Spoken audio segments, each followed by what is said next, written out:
One patient, however, he did keep. He was a psychiatrist after all. He had gone into sleep research and ornithology in the first place to find therapeutic applications.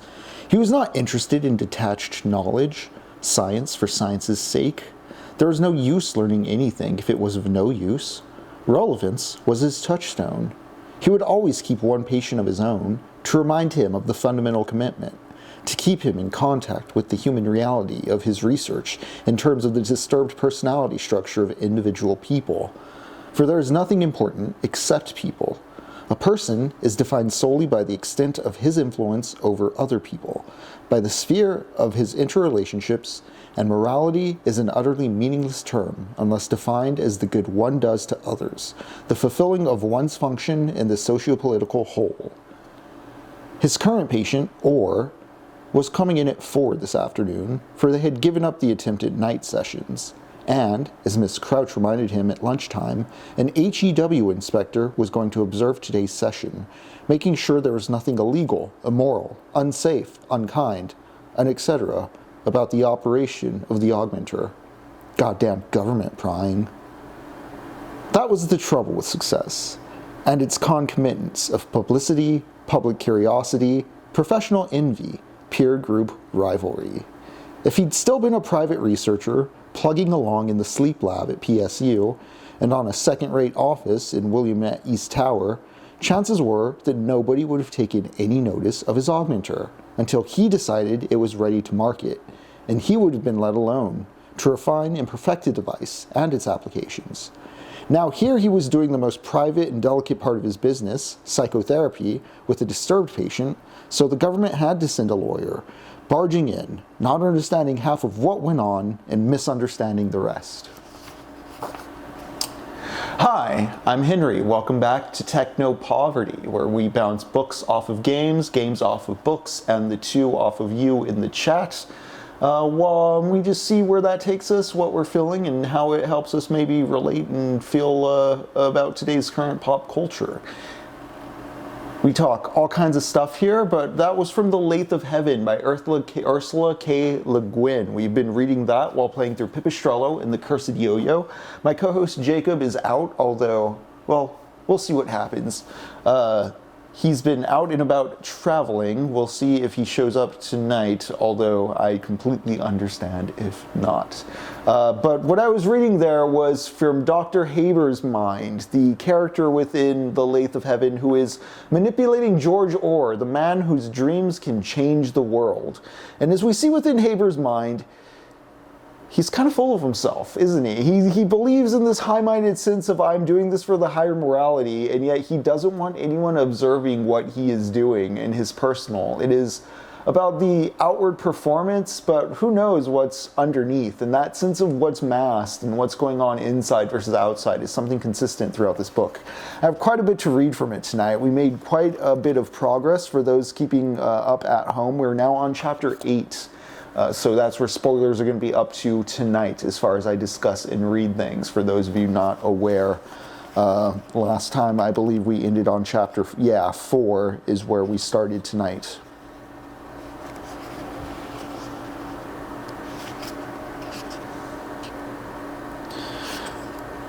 But yeah, there's been an exploitative relationship going on between Haber and Orr, and because of this, Orr went and found a lawyer who's going to pretend not to know Orr and be an object kind of civil rights observer of the process.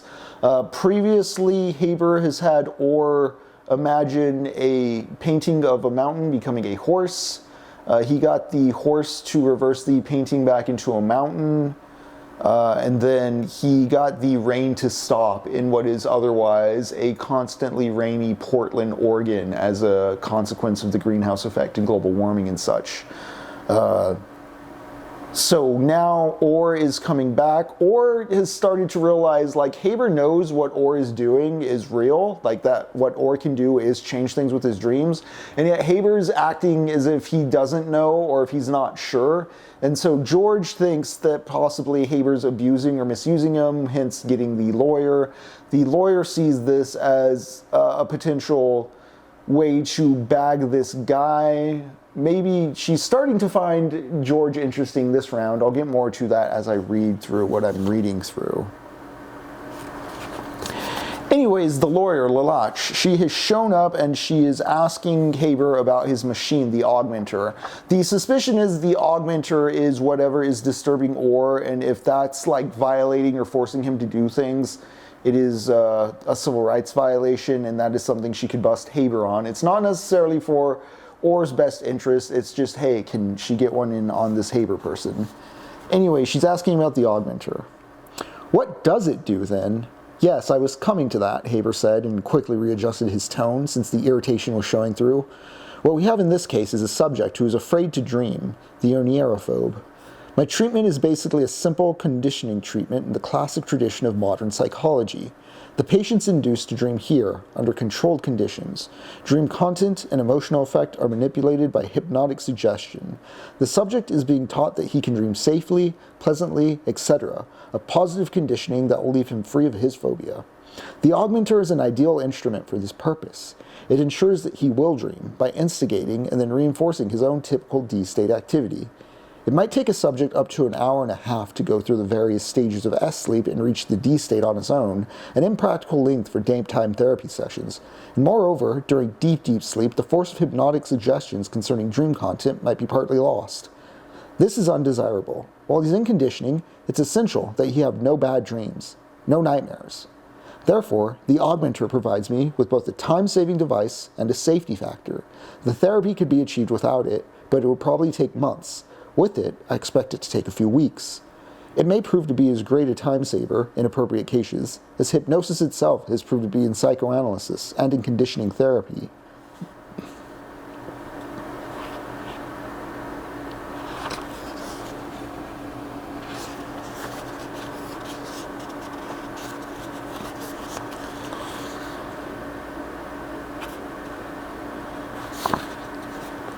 Orr then enters the room after this description. So basically, Haber's just saying, I just put him to sleep, and I sink his brain down to the level where he does REM sleep, which they call the D state, where dreams happen. He doesn't instigate the dreams through like an electronic shock or anything like that. He just puts a fast forward button on George reaching REM sleep. And as far as what Lelache sees and can tell from this, that is the truth. So this kind of puts it out of Lelache's mind that Haber's doing anything to George. Maybe George is just crazy. And so she decides to just watch and observe this session.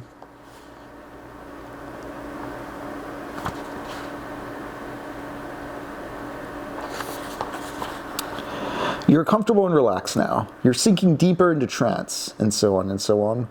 While it played, he went back to his desk and sorted through papers with a calm, serious face, ignoring Lelache. She kept still, knowing the hypnotic routine must not be interrupted. She was looking out the window at the view, the towers of the city. At last, Haber stopped the tape and put the trance up on Orr's head. Now, while I'm hooking you up, let's talk about what kind of dream you're going to dream, George. You feel like talking about that, don't you? Slow nod from the patient. Last time you were here, we were talking about some things that worry you. You said that you like your work, but you don't like riding the subway to work. You keep feeling crowded in on, you said, squeezed, pressed together. You feel as if you've had no elbow room, as if you aren't free. He paused, and the patient, who was always taciturn in hypnosis, at last responded merely, overpopulation. That was the word you used. That's your word, your metaphor, for this feeling of unfreedom. Well now, let's discuss that word.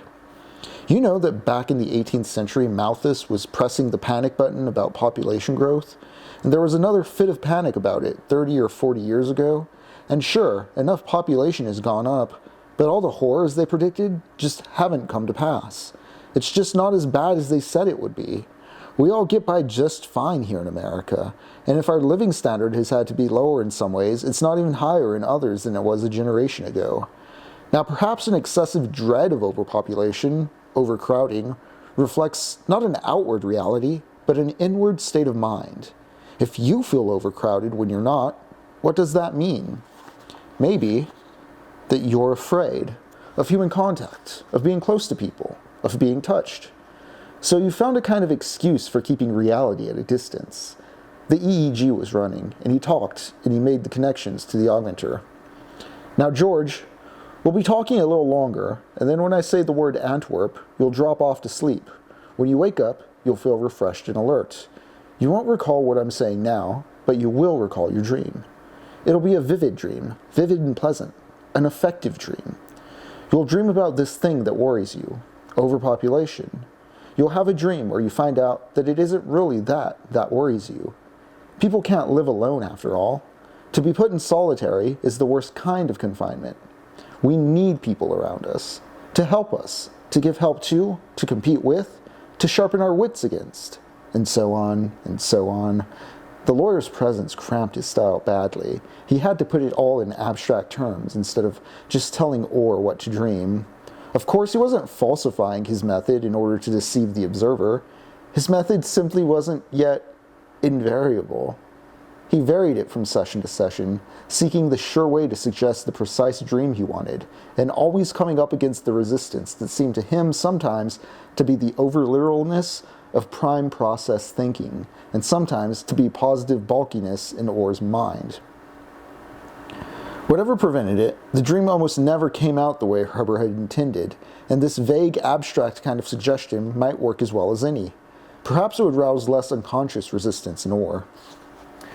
Again, Haber doesn't know what the fuck he's doing, but his ability and his capacity to intellectualize and kind of post-fact rationalize is quite something. I enjoy how competent people are at self-deception in this novel. Not just George, who is kind of our plucky, beaten upon, kind of self-defeating dude, but even the way, like, Haber's blind to his own kind of pursuits because he thinks he's doing something for the greater good, and yet he doesn't want to, like, really consider what he's doing. Also, Joss says, finished it this morning. The ending was not quite what I expected. Curious.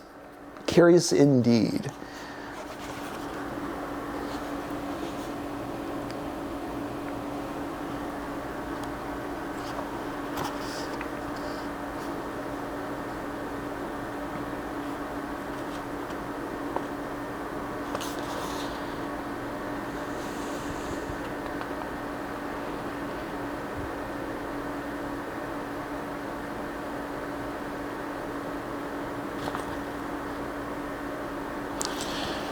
And so Orr's put to sleep, and the observer, Lelache, and Haber are both there watching him sleep after being told to not worry about overpopulation. Hey, what's up, L-Man? You got in on the prime reading time. I'm going to be pulling a lot from the Lathe of Heaven before starting Pipistrello tonight, but thank you for joining.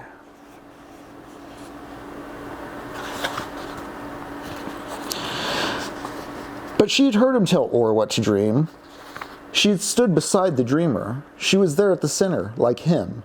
And like him, had turned to look out the window at the vanishing towers fade like a dream, leave not a rack behind, the insubstantial miles of suburb dissolving like smoke in the wind, the city of Portland, which had had a population of 1 million people before the plague years, but had only about 100,000 these days of the recovery, a mess and a jumble like all American cities, but unified by its hills and its misty, seven-bridged river, the old 40-story First National Bank building dominating the downtown skyline, and far beyond above it all, the serene and pale mountains. She saw it happen, and he realized that he had never once thought that the HEW observer might see it happen. It hadn't been a possibility. He hadn't given it thought. And this implied that he himself had not believed in the change and what Orr's dreams did, though he had felt it, seen it with bewilderment, fear, and exultation 12 times now. Though he had to watch a horse become a mountain, you can watch the overlap of one reality with another. Though he had been testing and using the effective power of Orr's dreams for nearly a month now, yet he had not believed in what was happening.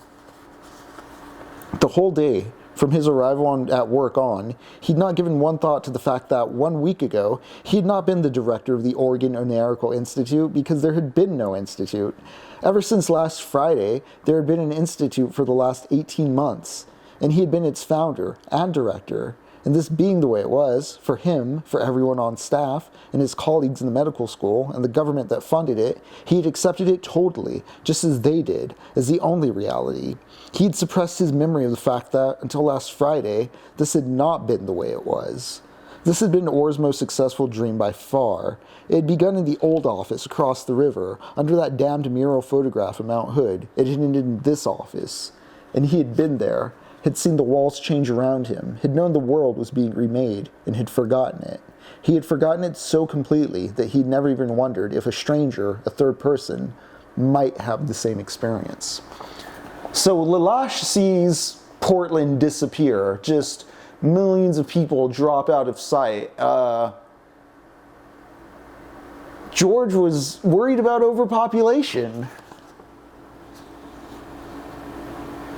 And you get this drop here that both George and Haber have remade their lives. They've dreamed themselves into nicer spots in life. And I just really find something interesting here about the kind of permission printing structure this dream device grants, where it's just like, well, if I can make the machine say I did the thing, it means in real life I did the thing, right? If I present myself one way online, it means that's the way I am all the time, correct?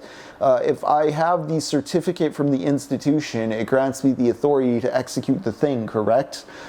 It's such an interesting, just malleable switch of subjectivity. Yeah.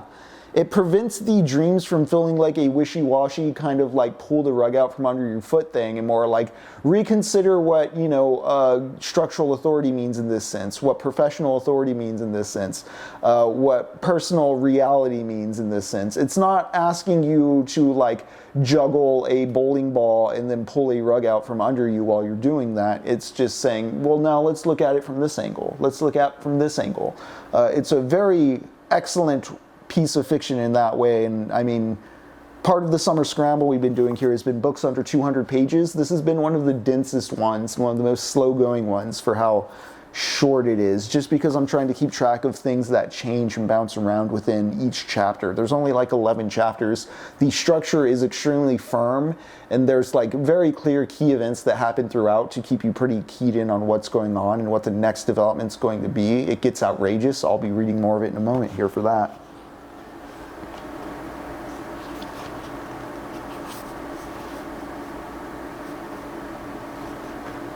Yeah, Ja, I'm glad a sleepy politician does not have this power as well, although it has been bizarre how synchronous I've felt as far as noticing things goes since reading this book. It's making me paranoid in the way House of Leaves does to some people.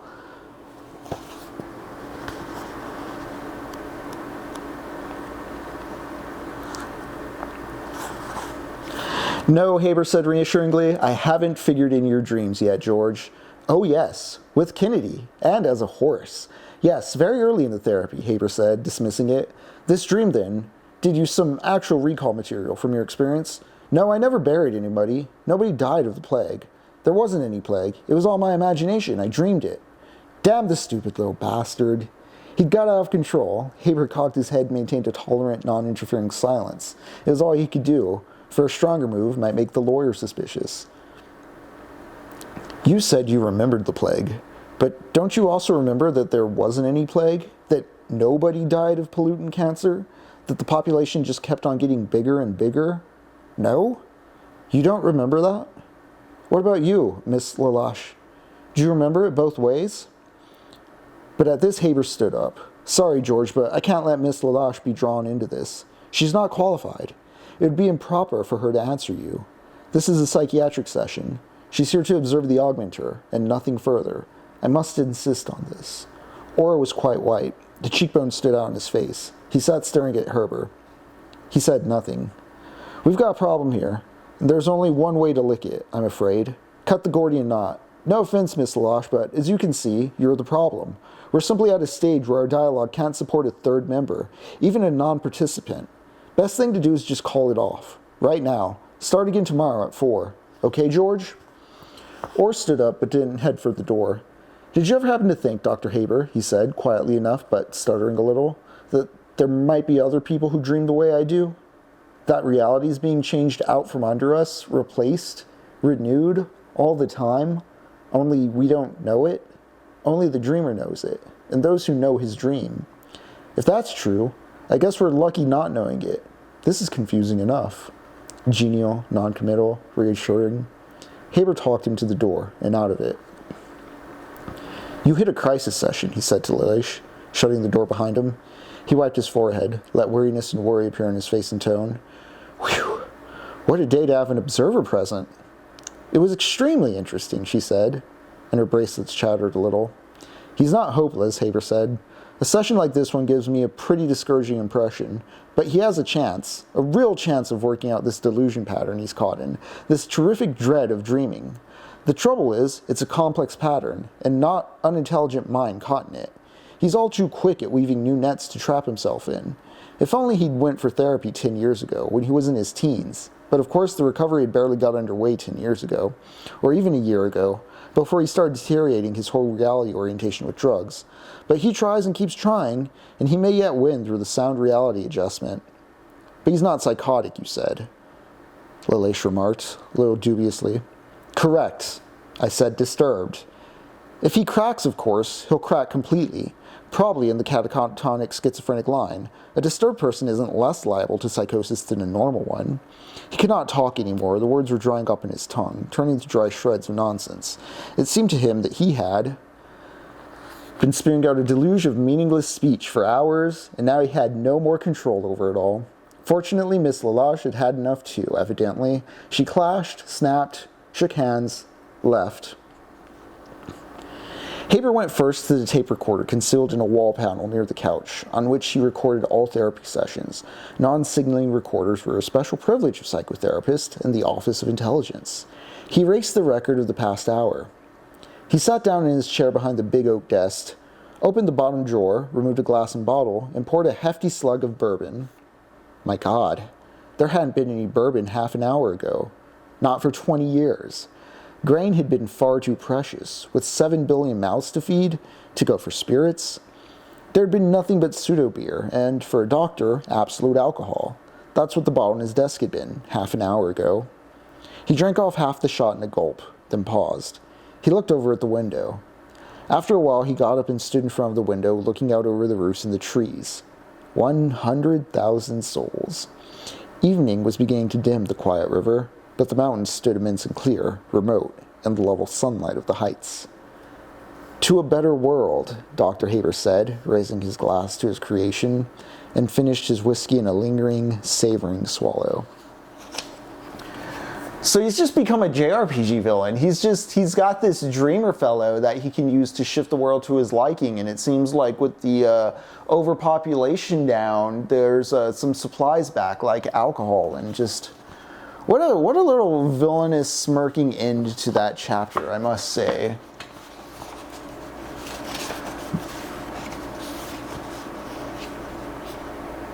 At one point, there's a mention that, I don't know if it's specifically a president, but they're talking about, I'll probably read the quote at some point. They're talking about a future war America is participating in, and they say Harris wouldn't do that. And I'm like, what did she know? How did Ursula know so much here? This section in the plague superimposition reminded me of how some people refuse to believe COVID was real until they can no longer support the fiction. Yeah, I believe that's a huge part of what's going on here, is like who gets to set the standard of like what the dream is. I mean, even to consider in the most obvious terms the American dream, I've been thinking about this a lot in terms of like the new normal, or what is the current basis of like the American dream. In the 90s, so much fiction hinged on like that postmodern sort of mid-century critique of like, oh, well, like the nuclear family and the American dream, you know, is a lie. You see that everywhere from like The Shining to... Well, I bring up The Shining because that's my primary example, but I just think about that that was kind of like the big stereotypical like literary exploration of like the realist drama. You know, American History X being the cinematic example. Not American History X, American Beauty, the spacey movie.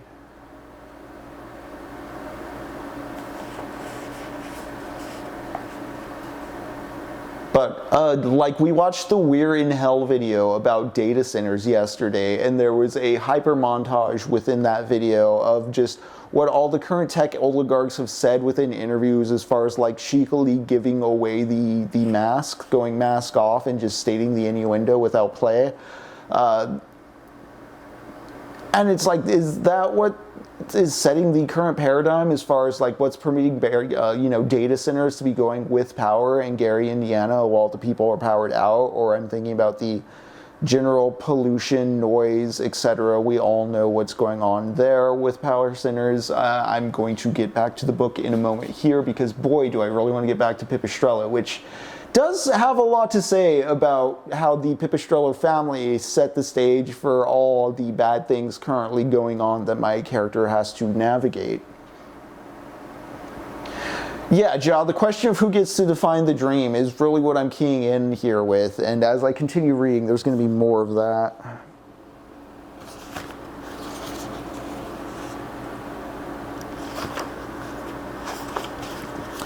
So as I said earlier, or well, we read the part earlier where Haber had George Orr dream him up a more successful business that's like institutionalized. There's a way that the dream, it's not just that he has a richer business, it's that it also has authority and sanction from the government, and it's particularly like licensed and bureaucratized. But George has also given himself a nice little cabin out there on the water in a new space that he dreamed up as government land became available for private use.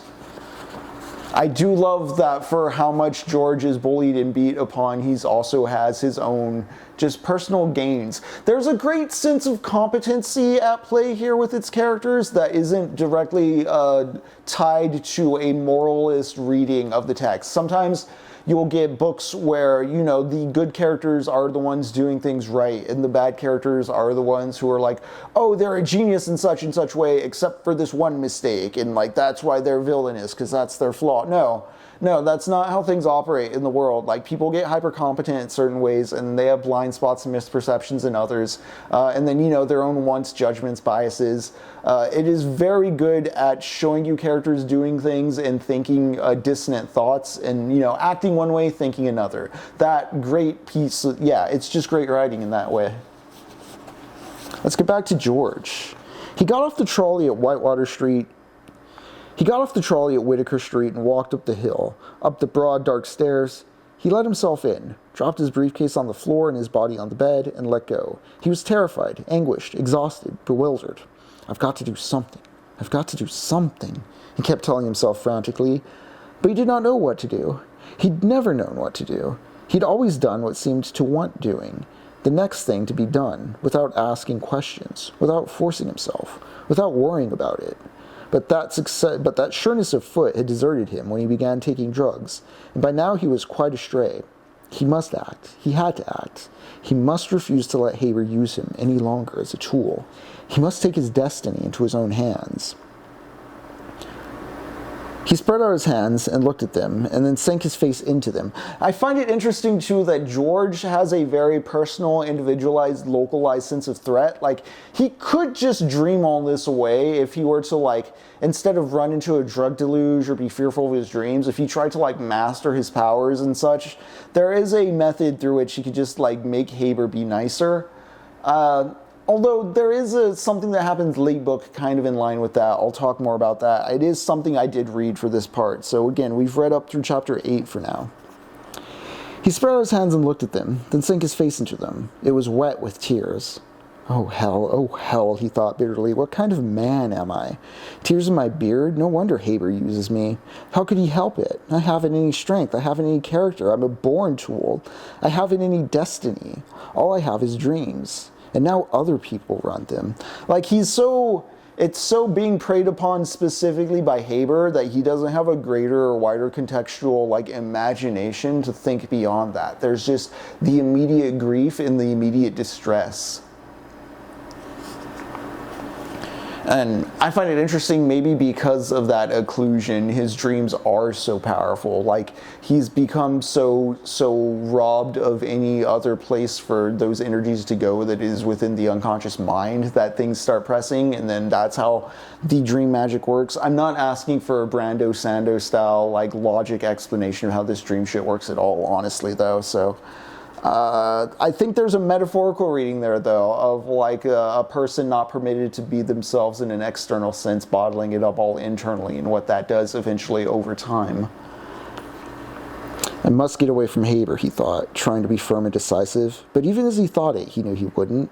Haber had him hooked, and with more than one hook. A dream configuration so unusual, indeed unique, Haber had said, was invaluable to research. Orr's contribution to human knowledge was going to prove immense. Orr believed that Haber meant this, and knew what he was talking about.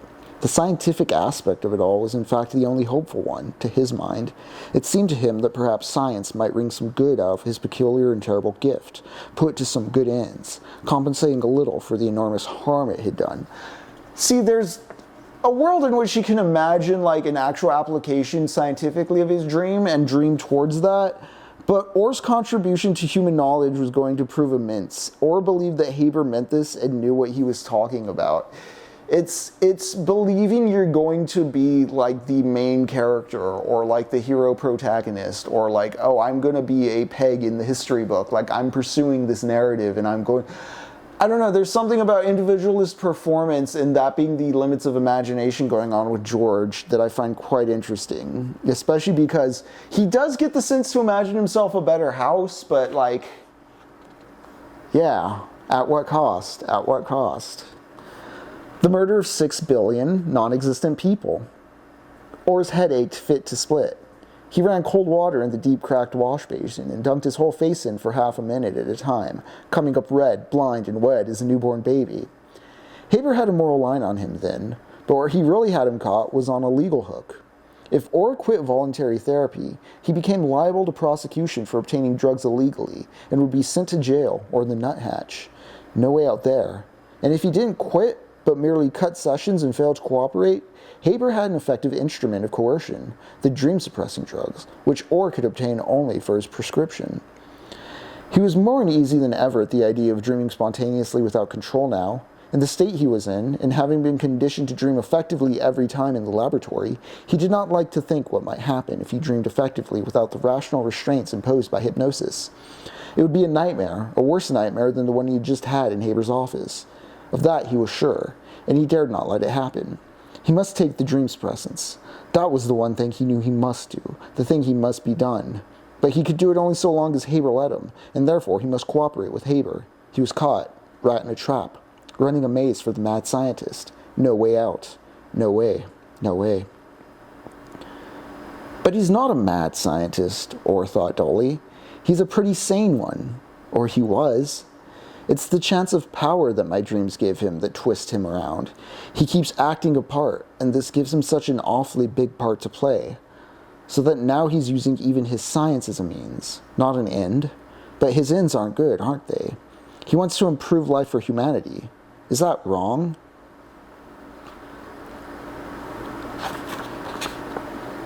That means an end segment makes me think of the Walter Benjamin we read on the critique of violence. As far as like, well, to what ends is he doing this? Like, 6 billion non-existent people. So when Portland was reshaped, I mentioned earlier, the thing is, George reimagined an entire history. Instead of there being a crowded overpopulation, there was just straight up a big starvation.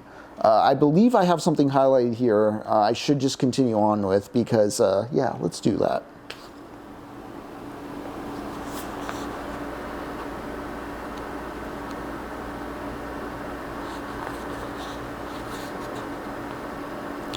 Basically, though, George freaks out, and after that whole incident where he reimagines Portland, he stops going to Haber and he goes and hides out in his cabin. He told LaLache he would have lunch with her at one point to talk about it because, again, LaLache is not supposed to be related at all to Orr. She's supposed to be a neutral observer of this thing. But because she was in the room for that one dream, she's been experiencing both realities simultaneously. It seems whoever knows whoever was in the room with the suggestion and knows what George was dreaming is susceptible to understanding what was changed. And so LaLache has just been having a hell of a time trying to remember where she used to live versus where she now lives, where she used to work versus now works, where George used to live versus where he is now. And she eventually does find him in the cabin. He knew that he would dream again. It was already past 2. He washed up, found his raincoat, real cotton, a luxury in the other life, and set off on foot to the Institute, a couple of miles walk, up past the medical school, and then further up into Washington Park. He have got there by the trolleys, of course, but they were sporadic and roundabout, and anyhow, there was no rush. It was pleasant, passing through the warm March rain, the unbustling streets, the trees were leafing out, the chestnuts ready to light their candles. Oh wait, I did forget to mention, I'm just going to read all these parts before I get to the big bits about what the dreams change, because I can't remember if I've already passed the part in which Haber and George have one last meeting after the Portland one.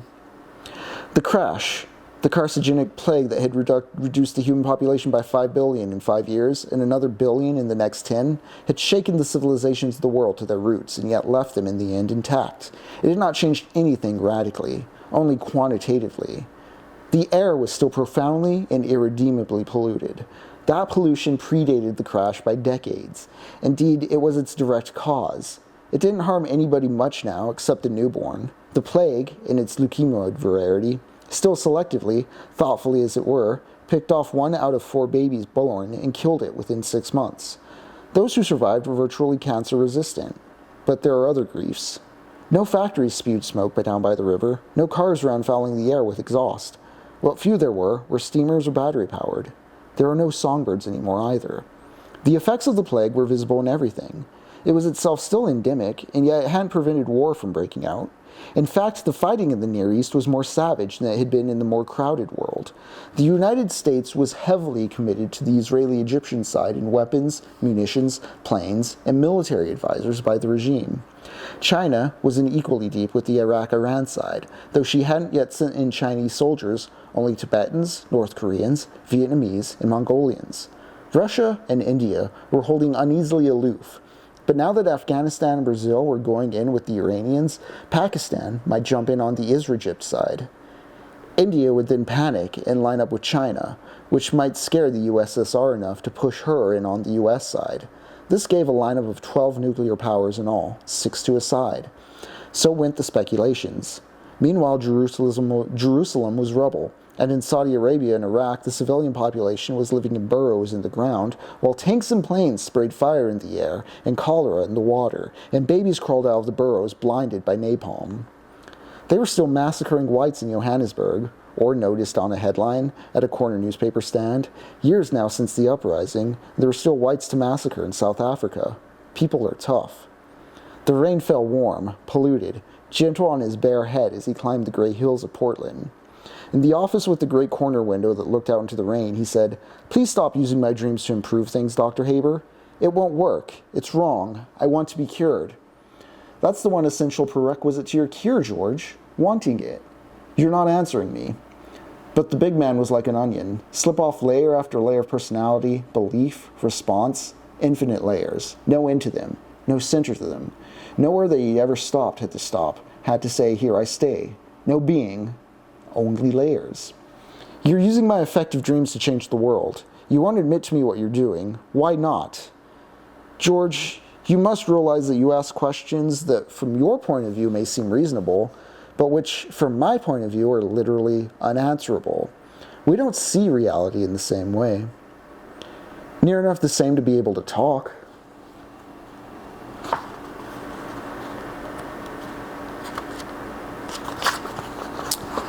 So what is starting to come across and what George is realizing with the changes in his dreams is things don't really change. Like, he'll shift a historical event, and like, yes, it'll shift the way things play out historically, but there will just be compensations in other ways. And humans are still at war. He depopulated the earth. 6 billion people just snapped away by his brain thoughts because he was panicked about overcrowding and overpopulation. And somehow the war over the Israeli-Egypt versus Iran-Iraq coalition rages on, and apparently there's still whites being killed in Johannesburg. Ursula, you had some very interesting political predictions going on there. Amazing. Also, whoa, someone's home. What's up, dude? What is up? Oh, Barney's running out. I'm not streaming tonight, but I'm going to say hi to everyone. Jacob is back from travel safely, folks. Barney is so excited. All right, we're all going to let Jacob get to rest. I'm going to get back to the book here. But so, you know, Haber's just so snarky, like, well, if you want to get better, that means we're doing good. We're on the right path. Because, like, the first step to change is you wanting to change, George. Why don't you dream of a better world? Josh says, I agree, it's well written, the characters allowed to be complex. Too many authors sand off the oddity until characters are smooth and boring. Yeah, and Jaw, it's doing that thing too that we brought up a bit while talking about Fantastic Four First Steps and other like conventional stories that want to build character quickly, where this is a 200-page book. You don't need 300 pages of dense character lore, dictionary style exposition and world building and description. You have us see what their mental ethos is, and then you show us acting in the world and the tension between what they're following through on and what they're failing to live up to. Through their flaws, it kind of gives you a quick glance at like, okay, that's the margins of what this person operates in and where they're willing to go. And from there, you just have like an interesting character if the psychology is built consistently and followed through on.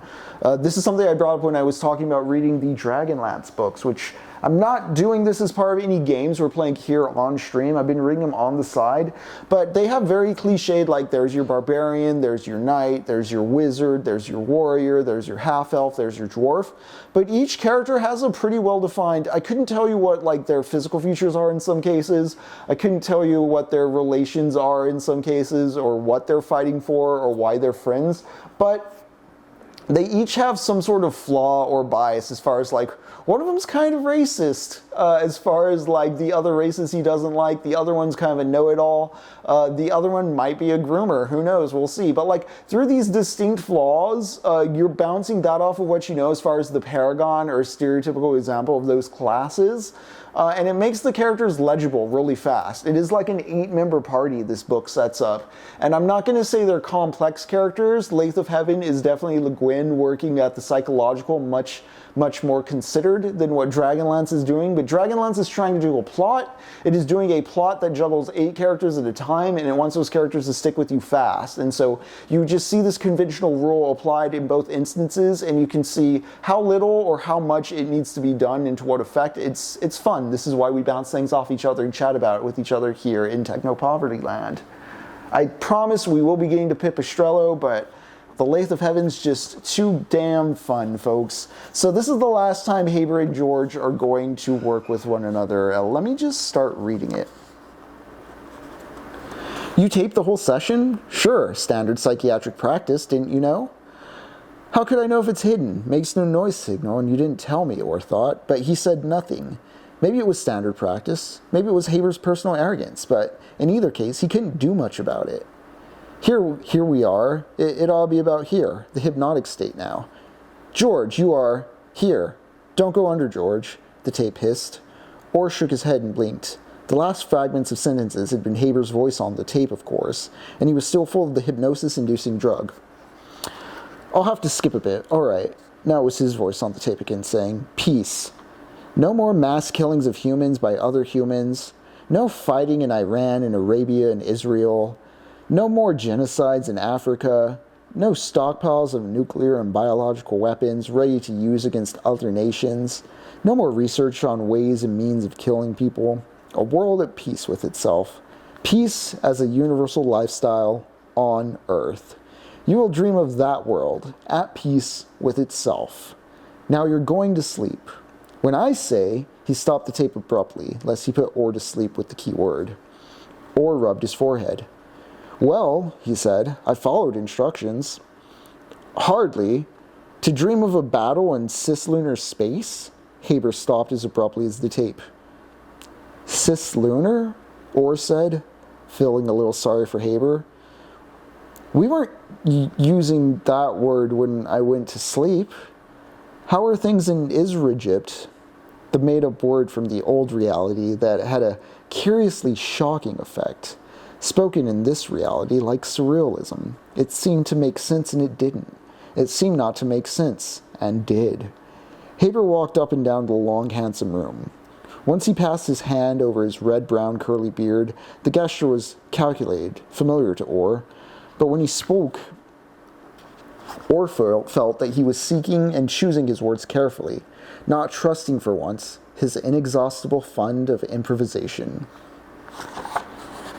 It's curious to use the defense of Earth as a symbol or a metaphor of peace, of the end of warfare. Yet it's not unfitting, only very subtle. Dreams are endlessly subtle. Endlessly. For in fact it was that threat, that immediately peril of invasion by non-communicating, reasonlessly hostile aliens, which forced us to stop fighting among ourselves, to turn our aggressive defensive energies outward, to extend the territorial drive to include all humanity, to combine our weapons against the common foe. If the aliens hadn't struck, who knows? We might actually still be fighting in the Near East. Bum, bum, bum. Ja, it's aliens. What if I told you aliens? Chat. Aliens. Out of the frying pan into the fire, Orr said. Don't you see, Dr. Haber? That's all you'll ever get from me? Look, it's not that I want to block you to frustrate your plans. Ending the war was a good idea. I agree with it totally. I even voted isolationist last election because Harris promised to pull us out of the Near East. But I guess I can't, or my subconscious can't, even imagine a warless world. The best it can do is substitute one kind of war for another. You said no killing of humans by other humans, so I dreamed up the aliens. Okay. I bought this book secondhand, and there were notes marked in it. I just want to point to camera for this this part with the aliens line. There is a WTF there. Let me see if I can get this in focus right. Do you see right there, chat? Well, howdy, partner. You just showed up at the right time. Our boy George Orr, in attempting to dream of a peaceful world, dreamed of an alien invasion on the moon as a way to unify people.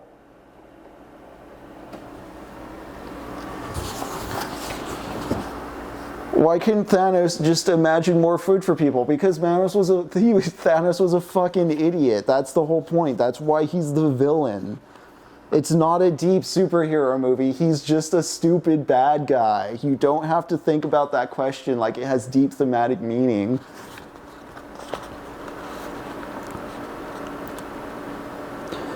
Also, I even voted isolationist last election because Harris promised to pull us out of the Near East. But I guess I can't, or my subconscious can't, even imagine a warless world. The best it can do is substitute one kind of war for another. You said no killing of humans by other humans, so I dreamed up aliens. Your own ideas are sane and rational, but this is my unconscious you're trying to use, not my rational mind. Maybe rationally I could conceive of the human species not trying to kill each other off by nations. In fact, rationally, it's easier to conceive of than the motives of war. But you're handling something outside of reason. You're trying to reach progressive humanitarian goals with a tool that isn't suited to the job. Who has humanitarian dreams?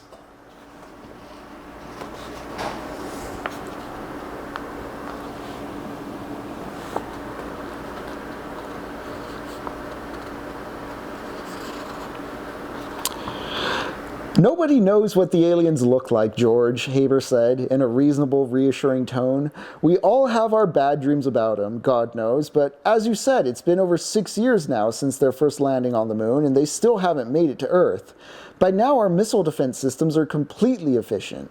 There's no reason to think they'll break through now if they haven't yet. The danger period was during those first few months, before the defense was mobilized on an international cooperative basis.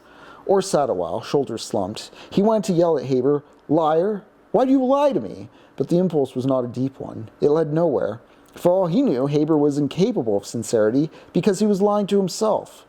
He might be compartmenting his mind into two hermetic halves, in one of which he knew what Orr's dreams changed in reality and employed them for that purpose, the other of which he knew that he was using hypnotherapy and dream aberration to treat a schizoid patient who believed that his dreams had changed reality. That Haber could have thus got out of communication with himself was rather hard for Orr to conceive. His own mind was so resistant to such divisions that he was slow to recognize them in others. But he had learned that they existed. He had grown up in a country run by politicians who sent the pilots to man the bombers, to kill the babies, to make the world safe for children to grow up in. Hillary's super predators were actually predators, hunting for sport.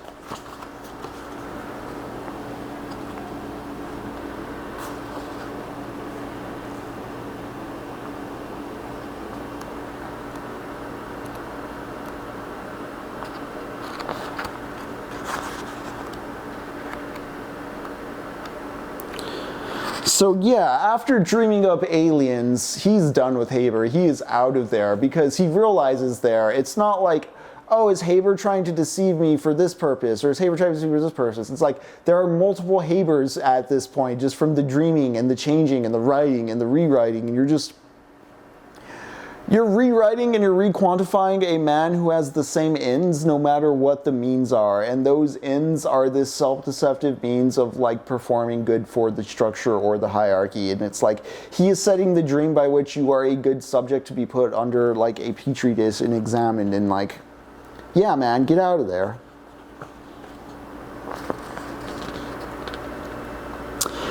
Anyways, he goes, hides in his cabin, and he stands up Lelache at one point, because he says he's going to meet her at a restaurant. He doesn't show up, and then so she goes and finds him at his cabin, which, again, she experienced the first dream in which he depopulated the world.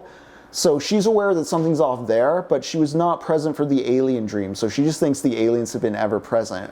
It gets real fucked up as far as like who remembers what and who gets to set what agenda. There's something there too about the Angel of History. That's another Benjamin piece we read while playing Freedom Fighters, and like the ability to rise, fly above the currents of history and the worries and the anxieties of both the past and the future, and grasp the now and act within confidence in the moment to actually have like some sort of sway within your life and not just be like swept up by the depression or the doomerism of like either the looking forward or the looking backward.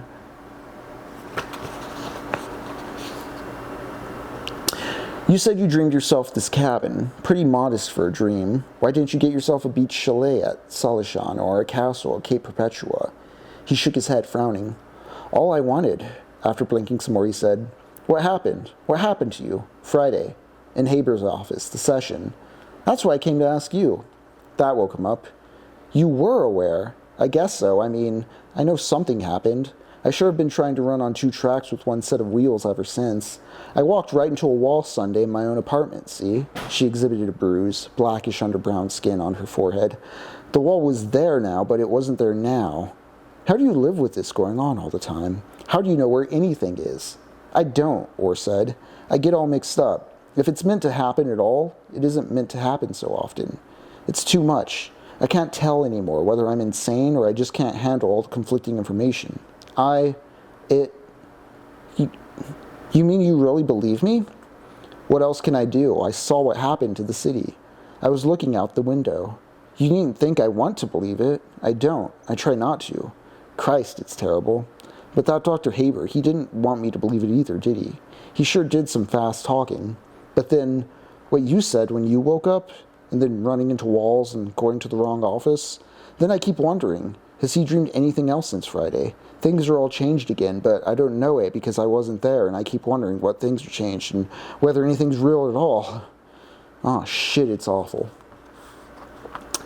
That's it. Listen, you know the war in the Near East? Sure, I know it. My husband was killed in it. Your husband? He looked stricken. When? Just 3 days before they called it off. 2 days before the Tehran conference and the U.S.-China Pact. 1 day after the aliens blew up the moon base. He was looking at her as if appalled. What's wrong? Oh hell, it's an old scar, 6 years ago, nearly 7. And if he'd lived, we'd have been divorced by now. It was a lousy marriage. Look, it wasn't your fault. I don't know what isn't my fault anymore. Well, Jim sure wasn't. He was just a big, handsome, black, unhappy son of a gun, big shot Air Force captain at 26 and shot down at 27. You don't think you've invented that, do you? It's been happening for thousands of years. And it happened just exactly the same in that other way, before Friday, when the world was so crowded. Just exactly. Only it was early in the war, wasn't it? Her voice sank, softened. My God, it was early in the war, instead of just before the ceasefire. That war went on and on. It was still going on right now. And there weren't any aliens, were there? Orr shook his head. Did you dream them up? He made me dream about peace. Peace on earth, goodwill among men. So I made the aliens, to give us something to fight. You didn't. That machine of his does it. No, I can do fine without the machine, Miss Milosh. All it does is save him time, getting me to dream right away. Although he's been working on it lately to improve it some way. He's great at improving things. Please, call me Heather. It's a pretty name. Your name's George. He kept calling you George in that session, like you were a real clever poodle or a rhesus monkey. Lie down, George. Dream this, George.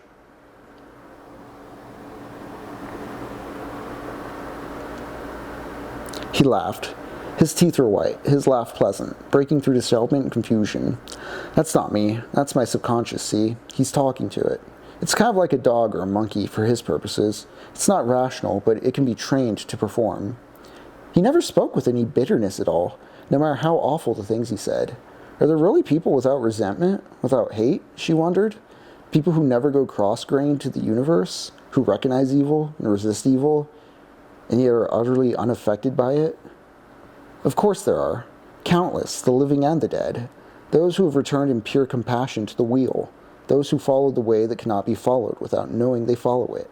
The sharecropper's wife in Alabama, and the llama in Tibet, and the entomologist in Peru, and the mill worker in Odessa, and the greengrocer in London, and the goat herd in Nigeria, and the old man sharpening a stick by dry steambed somewhere in Australia, and all the others.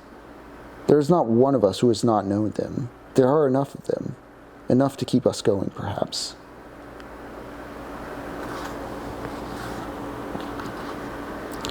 Now look, tell me, I need to know this. Was it after you went to Haber that you started having effective dreams? No, before. That's why I went. I was scared of the dreams, so I was getting sedatives illegally to suppress dreaming. I didn't know what to do. Why didn't you take something the last 2 nights then, instead of trying to keep awake? I used up all I had Friday night. I can't fill the prescription here, but I had to get away. I wanted to get clear away from Dr. Haber. Things are more complicated than he's willing to realize. He thinks he can make things come out right. And he tries to use me to make things come out right, but he won't admit it. He lies because he won't look straight. He's not interested in what's true and what is. He can't see anything except his mind, his ideas of what ought to be. Well, I can't do anything for you as a lawyer, Heather said, not following this very well. She sipped her coffee and brandy, which would have grown hair on a chihuahua. There wasn't anything fishy in his hypnotic directions that I could see. He just told you not to worry about overpopulation and stuff. And he's determined to hide the fact that he's using your dreams for peculiar purposes. He can. Using hypnosis, he could just make sure you didn't have an effective dream while anybody else was watching. I wonder why he let me witness one? Are you sure he believes in them himself? I don't understand him, but anyway, it's hard for a lawyer to interfere between a psychiatrist and his patient, especially when the shrink is a big shot and the patient is a nut who thinks his dreams come true. No, I don't want this in court, but look, isn't there a way you could keep yourself from dreaming? Tranquilizers, maybe? I haven't got a farm card while I'm on VTT. He'd have to prescribe them. Anyways, his augmenter could get me dreaming. It is an invasion of privacy, but it won't make the case. Listen, what if you had a dream where you changed him? or stared at her through the fog of sleep and brandy. Made him more benevolent. Well, you say he's benevolent, that he means well, but he's power hungry. He found a great way to run the world without taking any responsibility for it. Well, make him less power hungry. Dream that he's a really good man. Dream that he's trying to cure you, not use you. But I can't choose my dreams. Nobody can. She sagged. I forgot. As soon as I accept this thing is real, I keep thinking it's something you can control. But you can't. You just do it. See, that's also, I talked some speculation stuff earlier, but I also need to remember and reiterate, like, you can't control the thing, so it also avoids being that sort of like power trip, like master thyself bootstraps thing. And it is about this way this individual crisis does spill over into like the macro culture because it has the ability to wipe 6 billion people off the planet. I think this is an interesting aspect to Backrooms, which we watched on our Discord this past Friday, in which the monster is a, literalization, personification of a character's trauma, but through recognizing or communicating or articulating or just coming to terms with the monster, that doesn't stop it from being like an issue conceptually and within like the plot and the conflict of the movie. I think a lot of times we fall into this narrative of just recognizing the thing being what solves the greater problem. So I'm glad to see that this complicates it from the get-go with like the lack of control, and also he really is actually shifting other people's realities. As far as I can tell, I feel that's where this is going. All right, I got one more bit to read, and then we'll get right to Pipistrello.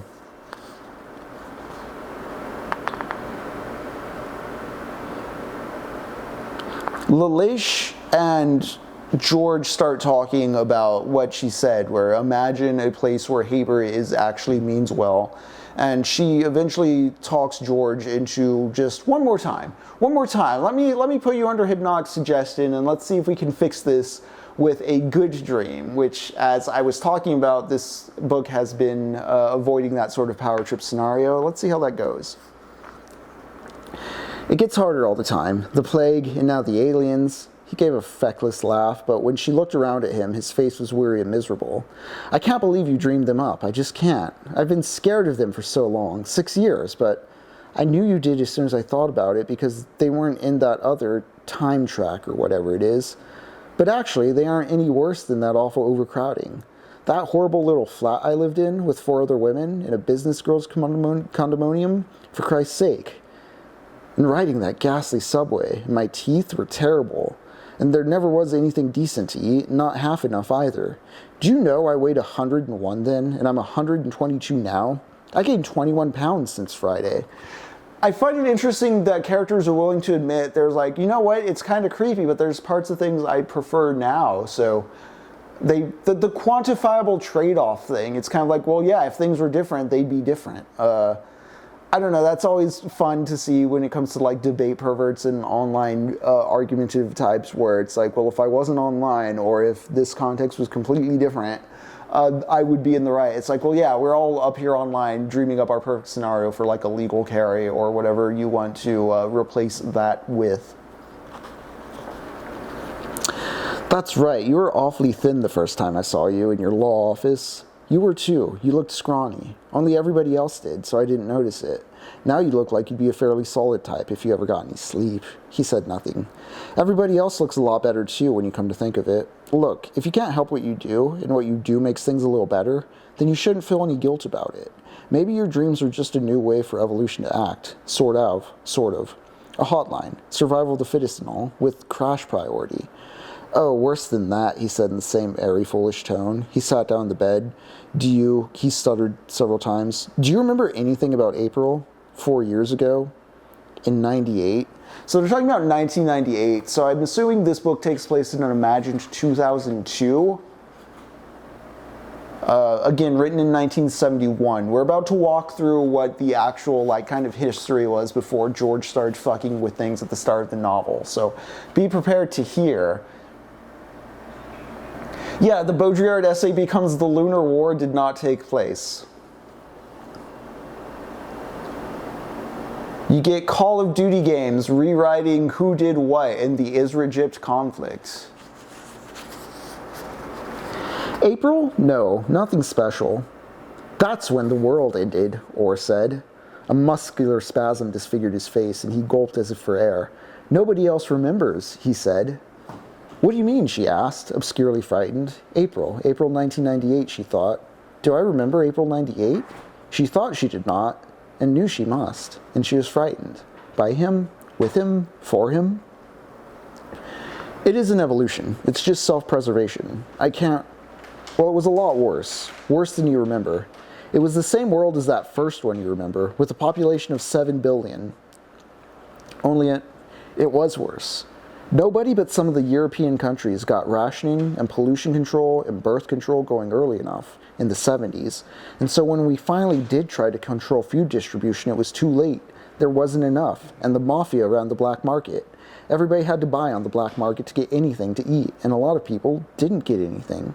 They rewrote the Constitution in 1984, the way you remember, but things were so bad by then that it was a lot worse. It didn't even pretend to be a democracy anymore. It was a sort of police state, but it didn't work. It fell apart right away. When I was 15, the schools closed. There wasn't any plague, but there were epidemics, one after another. Dysentery and hepatitis, and then bubonic. But mostly people starved. And then in 93, the war started up in the Near East. But it was different. It was Israel against the Arabs in Egypt. All the big countries got in on it. One of the African states came in on the Arab side and used nuclear bombs on 2 cities in Israel. And so we helped them really retaliate. And he was silent for some while and then went on, apparently not realizing that there was any gap in his telling. I was trying to get out of the city. I wanted to get into Forest Park. I was sick. I couldn't go on walking, and I sat down on the steps of this house up on the West Hills. The houses were all burnt out, but the steps were cement. I remember there were some dandelions flowering in the cracks between the steps. I sat there, and I couldn't get up again, and I knew I couldn't. I kept thinking that I was standing up and going on, getting out of the city, but it was just delirium. I'd come to see the dandelions again, and I know I was dying. And that evening, everything else was dying. And then I had this dream. His voice hoarsened. Now it choked off. I was all right, he said at last. I dreamed about being home. I woke up, and I was all right. I was in bed at home. Only it wasn't any home I'd ever had. The other time, the first time, the bad time. Oh God, I wish I didn't remember it. I mostly don't. I can't. I've told myself ever since that it was a dream. And it was a dream, but it wasn't. This isn't real. This world isn't even probable. It was the truth. It was what happened. We are all dead, and we spoiled the world before we died. There is nothing left. Nothing but dreams. She believed him and denied her belief with fury. So what? Maybe that's all it's ever been. Whatever it is, it's all right. You don't suppose you'd be allowed to do anything you weren't supposed to do you? Who the hell do you think you are? There's nothing that doesn't fit. Nothing happens isn't supposed to happen, ever. What doesn't matter whether you call it real or dreams? It's all one, isn't it? I don't know, Orr said in agony, and she went to him and held him as she would have held the child in pain or a dying man. The head on her shoulder was heavy. The fair square hand on her knee lay relaxed. You're asleep, she said. He made no denial. She had to shake him pretty hard to get him even to deny it. No, I'm not, he said, starting and sitting upright. No, he sagged again. George, it was true. The use of his name helped. He kept his eyes open long enough to look at her. Stay awake. Stay awake just a little. I want to try the hypnosis, so you can sleep. She'd meant to ask him what he wanted to dream, what she should impress on him hypnotically concerning Haber, but he was too far gone now. Look, sit there on the cot. Look at the flame of the lamp. That ought to do it. But don't go to sleep. She set the oil lamp on the center of the table amidst eggshells and wreckage. Just keep your eyes on it and don't go to sleep. You'll relax and feel easy, but you won't go to sleep yet. Not till I say, go to sleep. That's it. Now you're feeling easy and comfortable. With a sense of play acting, she proceeded with the hypnotist's spiel. He went under almost at once. She couldn't believe it and tested him. You can't lift your left hand, she said. You're trying, but it's too heavy. It won't come. Now it's light again. You can lift it. There, well. In a minute now, you're going to fall asleep. You'll dream some, but they'll just be regular, ordinary dreams, like everybody has, not special ones. Not effective ones. All except one. You'll have one effective dream. In it, she halted. All of a sudden, she was scared. A cold qualm took her. What was she doing?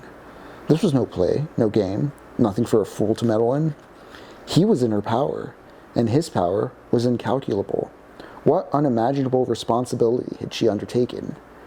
A person who believes, as she did, that things fit, that there is a whole of which one is a part, and that in being a part, one is a whole. Such a person has no desire whatever, at any time, to play God. Only those who have denied their being yearn to play at it. But she was caught in a role and couldn't back out of it now. In that one dream, you'll dream that Dr. Haber is benevolent, and he's not trying to hurt you, and will be honest with you. She didn't know what to say, how to say it, knowing that whatever she said could go wrong. And you'll dream that the aliens aren't out there on the moon any longer, she added, hastily. She could get that load off her shoulders anyhow. And in the morning, you'll wake up quite rested. Everything will be all right. Now go to sleep.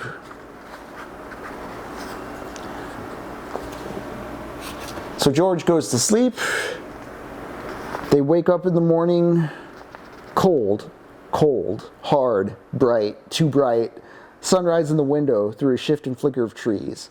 Over the bed, the floor trembled, the hills muttered and dreamed of falling in the sea. And over the hills, faint and horrible, the sirens of distant towns howled. She sat up. The wolves howled for the world's end. Sunrise poured in through the single window, hiding all that lay under its dazzling slant. She felt through excess of light and found the dreamer sprawled on his face, still sleeping. George, wake up. Oh, George, please wake up. Something's wrong. He woke, smiled at her, waking. Something's wrong. The sirens. What is that? Still almost in his dream, he said without emotion, They've landed. For he had done just what she told him to do. She had told him to dream that the aliens were no longer on the moon. They're here. I was not expecting this to turn on to a full-on alien invasion, nor to remind me so much of Alan Moore's Watchmen, and yet here we are, gang. Let's get to the game and chat a bit about what we're feeling. Anything you feel in contrast to what we've been reading, considering you finished up and you know the end? I'm going to aim to finish the book for next session. I may have something special planned for the actual end of the Lathe of Heaven, especially if it lines up with the end of Pipistrello, which I'm hoping to work towards tonight. We have one more dungeon. I figure we have one more dungeon and then some sort of end game. I'm hoping to get to the end of the dungeon tonight, get that 4th battery, and then maybe Thursday we'll do the end game and whatever running around there is still to do.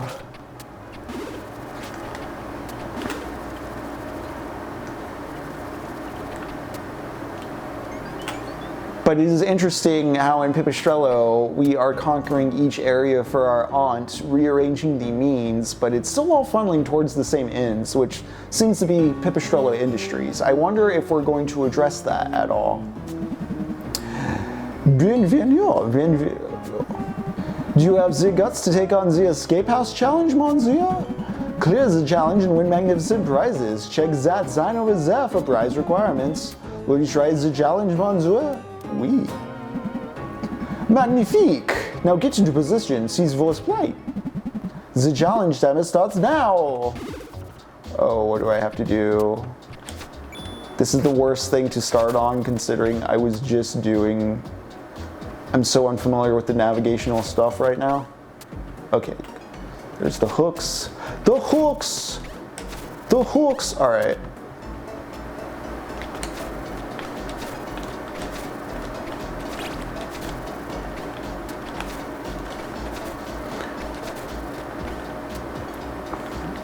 Do I have to do them like in glowy order?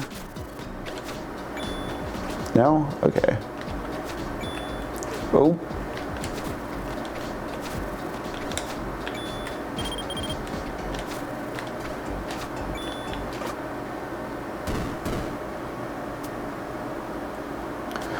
Let's retry the room. It seems to save my time nicely.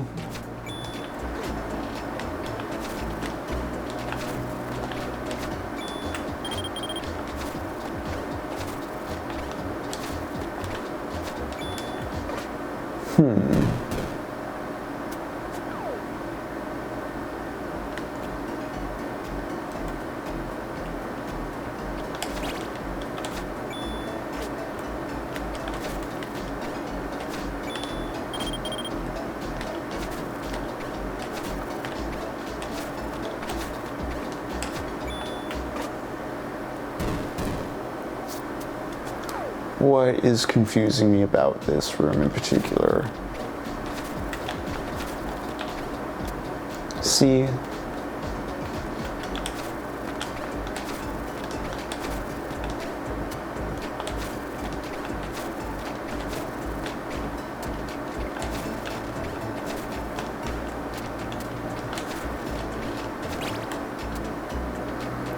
Cool.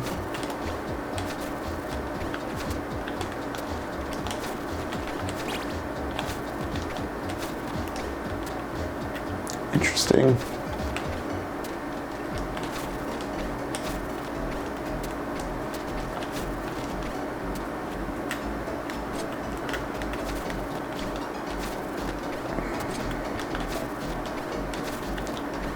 I'm just a rat in a maze, much like Orr and Haber.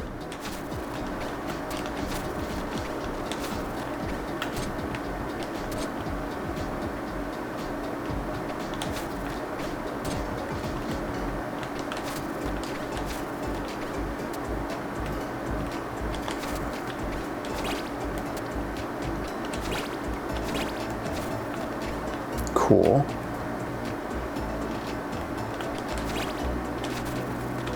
Cool.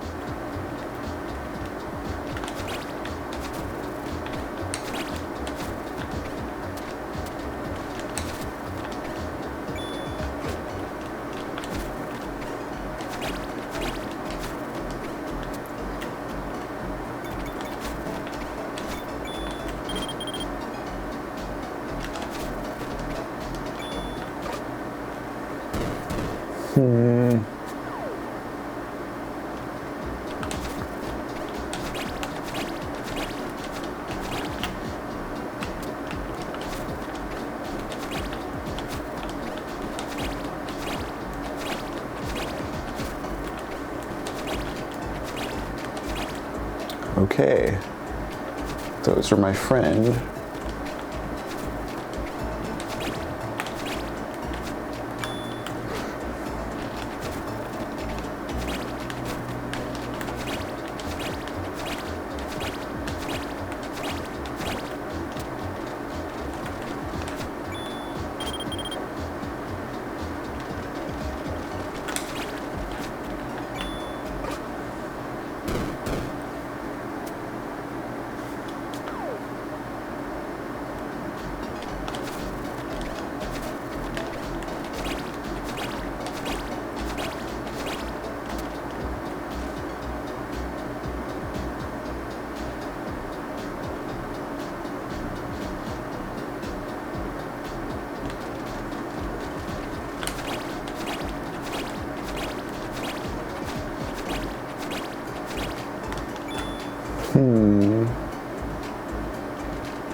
LATHE is going to be the last book of the season, Ja. We're going to go into Stephen King's revival for Haunt Timber afterwards.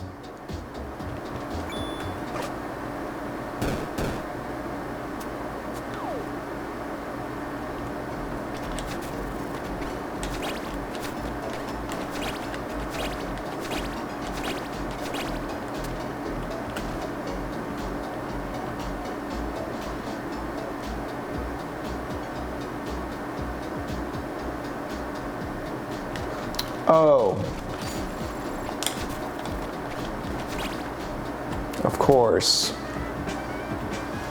Completely forgot about the wall ride. 86 hooks. Enjoy your prizes. Oh, okay, okay. Find a fast admission ticket. 3 minutes or less, 25 or fewer hooks. Okay, let's try that again. Bienvenue, bienvenue. You have the guests to come to the escape house challenge. Choose challenge with the prizes. Chase the prize requirements. Yes, let's go again. Challenge starts now. Boom. Alright. I got him down now.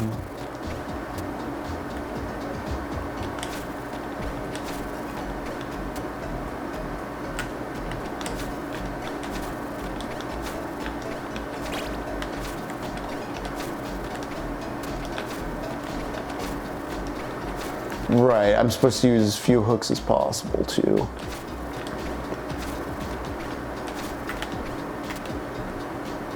Boom, boom, boom.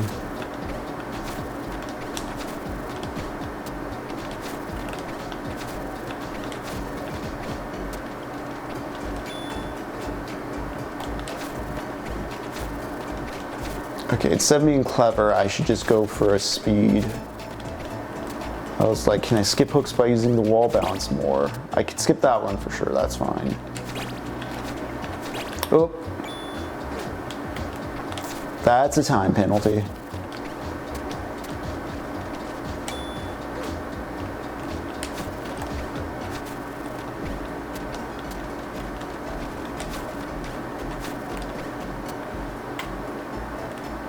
Probably could skip that last hook there.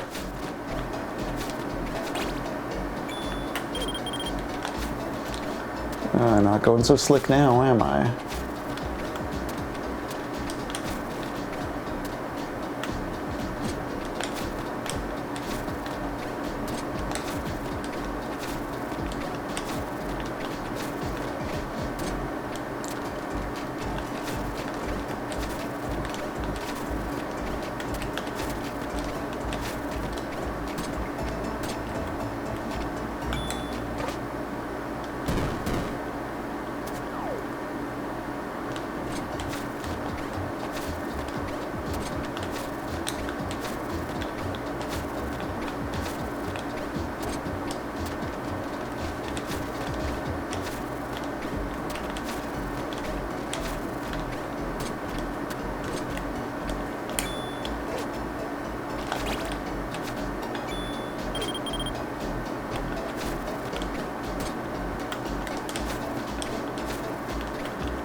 Cool.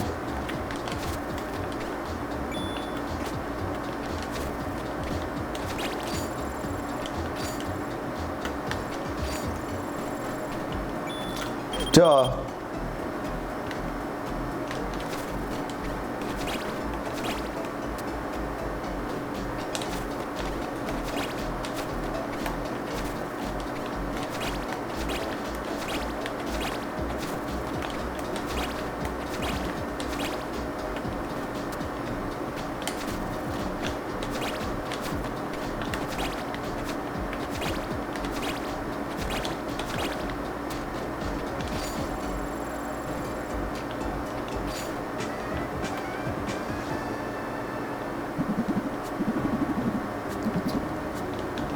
Nah, no new prizes. I have to go under 3, right? All right, we can get 3, under 3. I don't know about the 25 for the diamond, but let's try it again.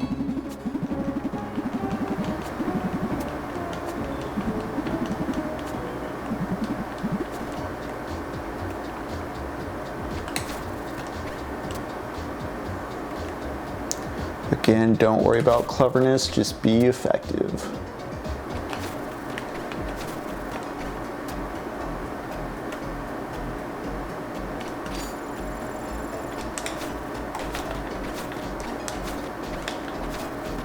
Well, that just made me grab a bunch of hooks I didn't need, but oh well.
I was unaware that it had been so long, but I did read a hefty amount of the book, did I not? We're not going to go to break quite yet. I'm going to keep playing for a bit more, and then we'll go ahead and pull that button, but damn. Dare I go for only 25 hooks, Jaw? Let's see.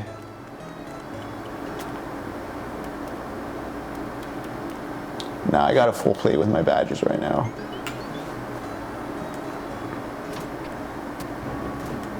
I'm not going to get caught up in the 25 hook game. It's just a diamond.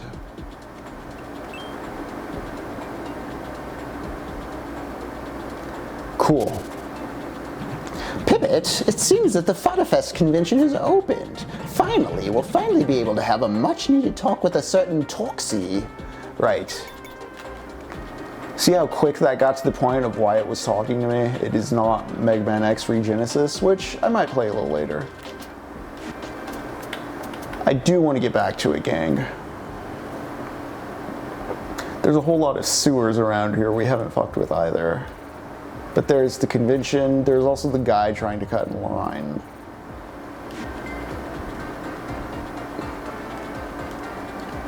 Alright, let's go talk with Toxie. Popcorn guy, of course.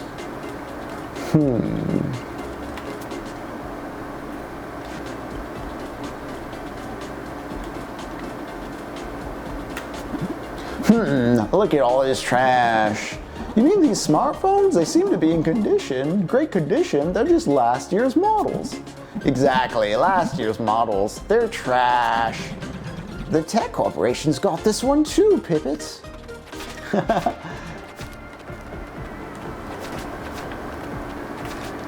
Just break all these old phones.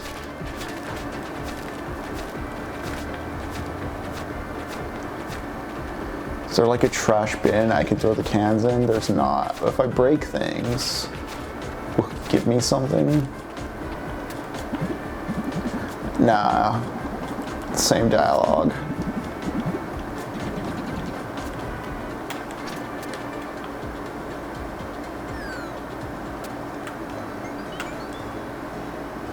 I'm in heavy debt to my cousin this session. Maybe I should just go to the dungeon. Get to the story bits, you know?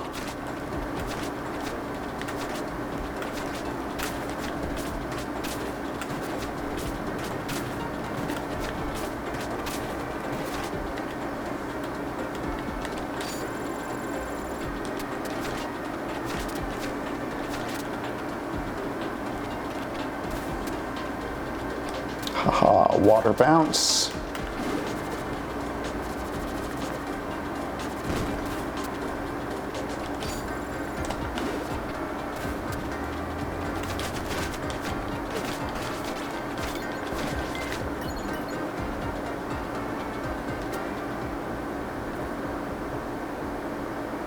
Oh, is there a crucial way to get to that heart tank from over here? I should go back in a moment.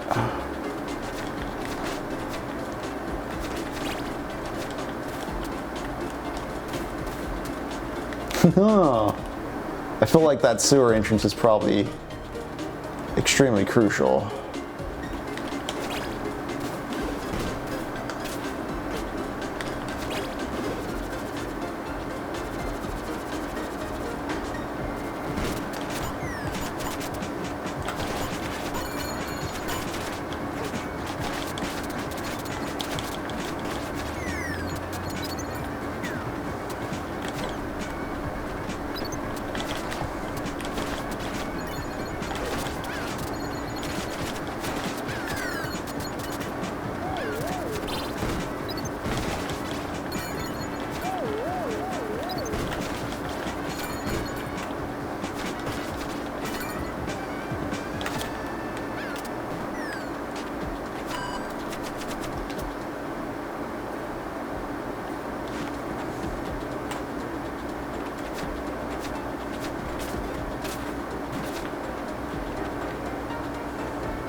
That double bounce is so good. Alright, well this is open now. What did that do? Not much.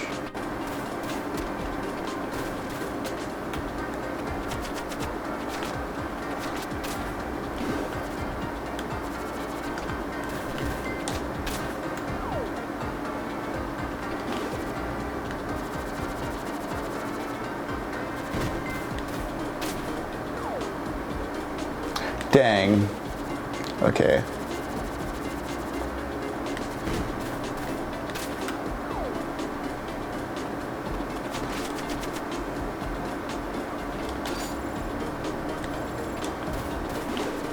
There we go.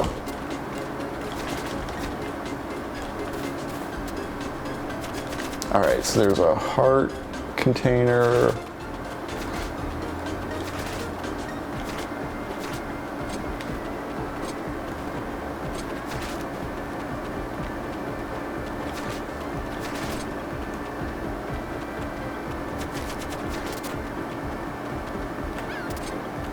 Okay.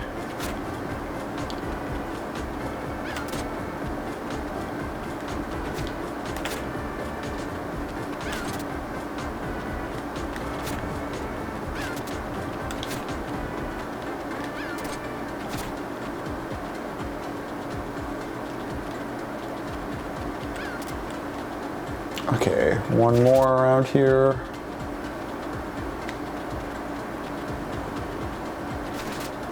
There we go.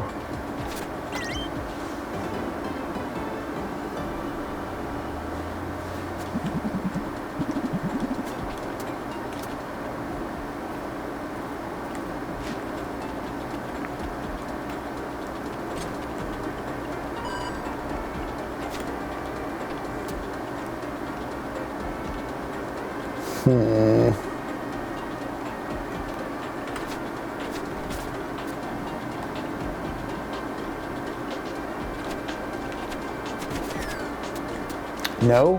Dang.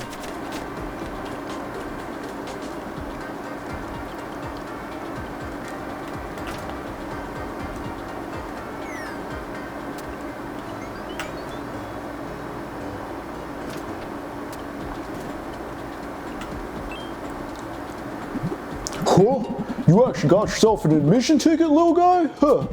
Come on in then. The party's already started. Welcome to Fada Fest. Fada Fest. Convention. Oh, is that Sanic?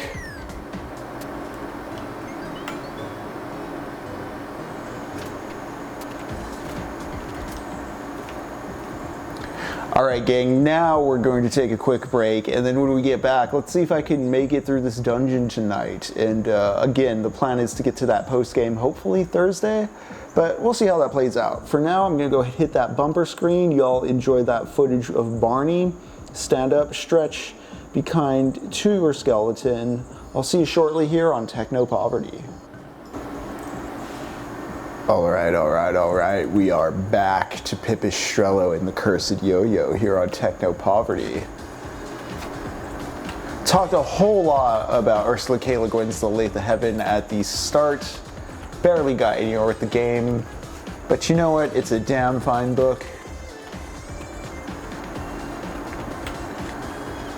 I really enjoy that aliens have been imagined into the plot. It is taking the, most caricatured of sci-fi stereotypes and using it in a very thoughtful way. There's a sentence where a character is just like, that was when the moon base was invaded, and it has such an actual emotional gravity to it. Less because of any actual import of like what the moon base war entailed, but what it means to the character in their state of reality. Hey, little fellow, can I interest you in the safest of investments? Oh, shit? Oh, is he gonna hawk shitcoin? I'm selling virtual plots of land here. I can get you one anywhere, no matter the location. Do I have something in the Farious Slimer Bureau? You bet. And you can have a total peace of mind knowing that every purchase is backed by the Fada coin blockchain. It is a coin. I am getting crypto hawked in a fucking video game. Nowhere is safe anymore. Wouldn't be the newest lucky fella to own a virtual plot of land in the Farious Slimer Bureau for just $1,500. I don't even have enough money to jump in on this crypto scheme. I'm sorry. Maybe I can go get some, but I'm in debt to my cousin. Do you want to get rich? Do you want to make easy money? You've come to the right place. Introducing the Fada coin cryptocurrency. Invest now. I don't have money to invest. Oh shit, is that celebrity? Stay away from Miss Dinah's hell. We're not having a repeat of last year's incident. Oh, someone. Ooh, give me the inside details. We're not talking about it either. Move. I love his mustache. Okay. So that way's blocked off. I can get crypto. Hey, it's this dork. What are you looking at, punk? Get lost, little shorty. You were trying to cut in line, motherfucker. I love this knockoff Sonic. What a cool character. Alright. We've already got the just announced Z Phone 18. Come get yours right now. The Z Phone. Can't go in this pipe, no. Featuring the fastest Z2000 processor, state-of-the-art camera stabilization, and a wicked Toxie light blue casing. Bring your old phone from the last weekend and trade it in. We've even got a garbage chute that connects directly to the trash dumpster. That old phone will be gone in a second. You don't have to worry about anything. Dumpster chute, got it. Alright. The stage is this way. Hurry up or you'll miss today's special guest. This way to the stage. I can't wait to see our first special guest. Okay. Ooh. Hello, everyone. I welcome you all to the biggest Manifesto convention we've ever had. Exploitative marketing strategist and advocate for sedentary technologies. Toxie, damn Toxie. Exploitative marketing strategist. I hope you're all very excited to receive our first very special guest of the day. Truly an illustrious presence. And here she is. Please welcome Madam Pipistrello. That's a hologram of my aunt. What in the world? Oh darn, it's pretty realistic. Of course it is. That image is coming directly from the mega battery. We couldn't have arranged this gigantic festival without Madam's very generous assistance, of course. With her special donation of this mega battery, this year's Fest will last forever. And look at that, she couldn't be happier about the support. I know the Madam's been wanting to rock her moves for years, and she's launching her debut song right here, right now. Yeah, I hear you, Madam. Let it loose, bust out those moves. Bring it on, DJ. Madam Pipistrello's in the house.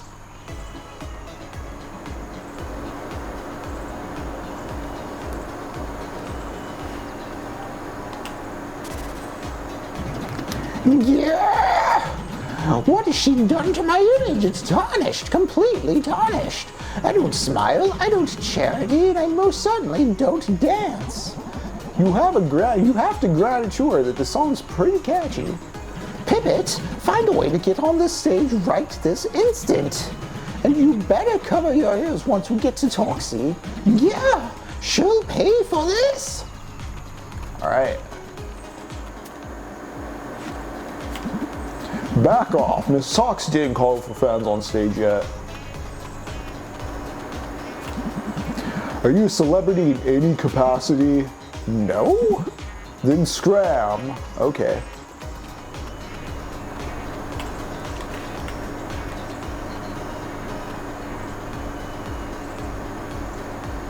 Alright, I'm in awe of the spectacle. Let's see if things have changed over here. Okay, Miss Dynatel, it's time to get you backstage. Click on this way. Oh, so soon? I wanted to stay with my fans for a little longer.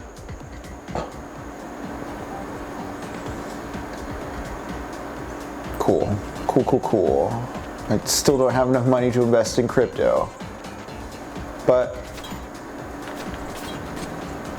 okay. Colors specifically on the switches.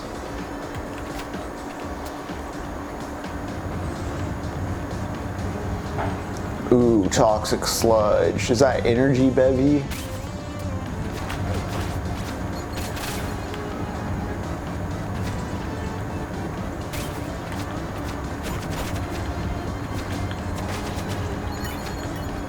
Cool, little ninjas. Alright, a lot of purple switches around. I can't seem to do anything to this ghost.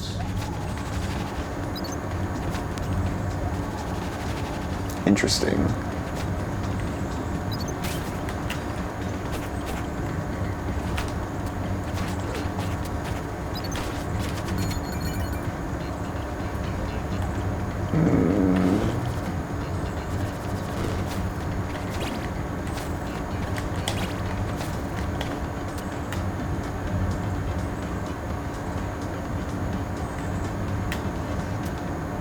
Wow, there's just a cavern system under here, eh? Okay, cool. There's like a highlight system.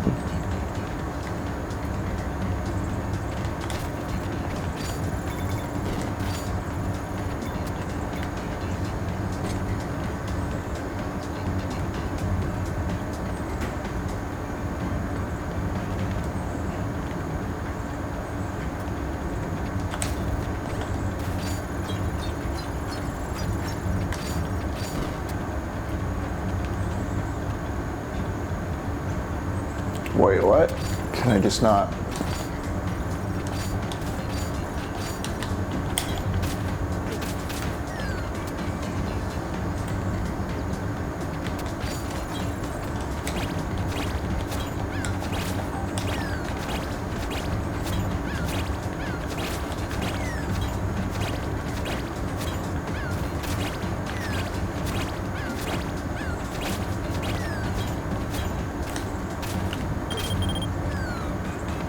It's like I gotta...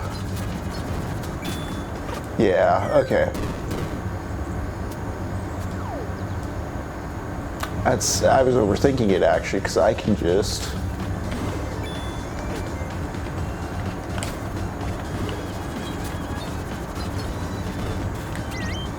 Yeah. Expanded. Nice.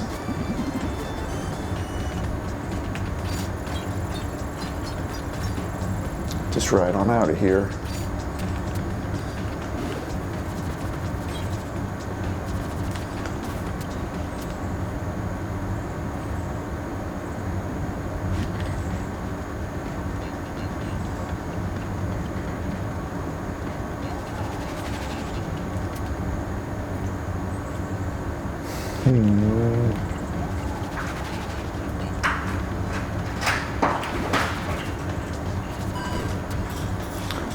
Close, but no.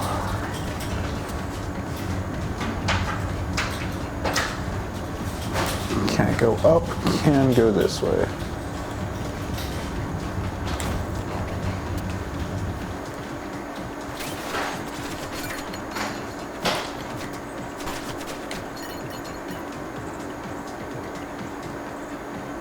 Oh, I thought this was a challenge room for a moment.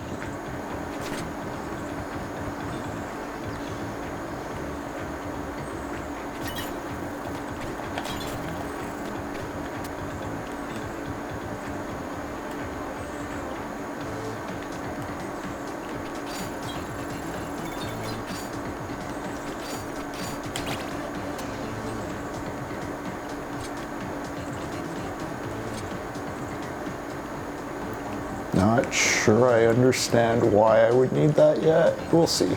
We will see.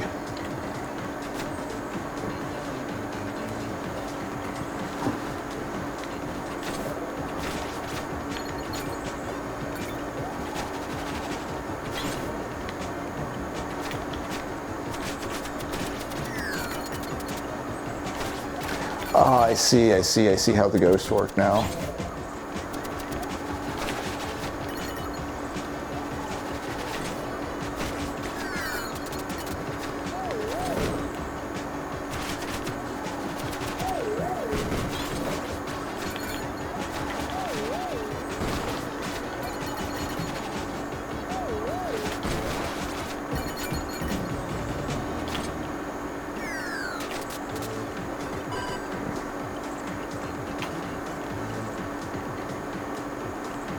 Okay.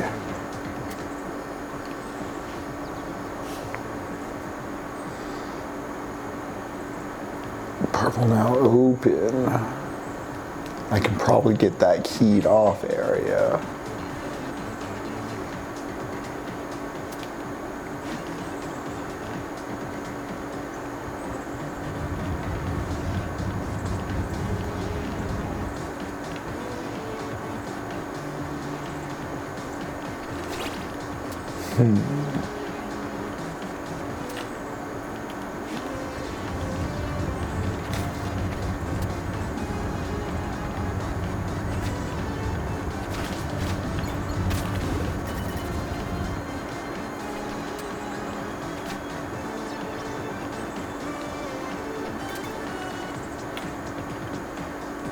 Ooh. I'm that guy. Where's the trouble? I'm watching. Where there's crime, I'm bringing justice. You're the one jeopardizing the cosplayer competition, aren't you? You bet I am. Huh? Oh gee, am I? Toxie told us as much. And there's a special prize for anyone who stops you. I'm stopping you in winning the cosplay competition. Bat spinner launch. Let's fight, Batman. Bad dude. Oh, there's a few of you, huh?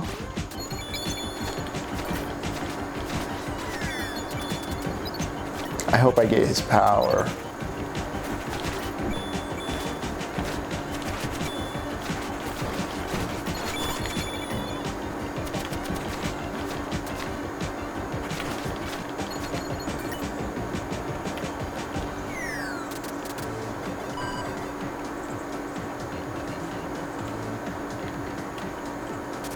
Yes. Watching those cosplayers gave me an idea. I know, right, Auntie? They should start handing out body spray at these kinds of events. That's not it, Pippet, though I am indeed blessed for my current lack of a nose. I'm talking about a new yo-yo move, Pippet. Come on now, let's give it a try. Show me that juvenile dexterity. UFO throw, okay. Right trigger plus B.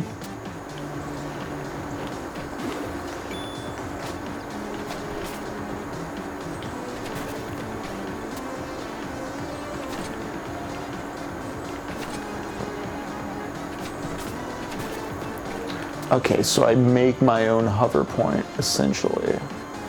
Let's go get that heart piece real quick. Oh, I can't.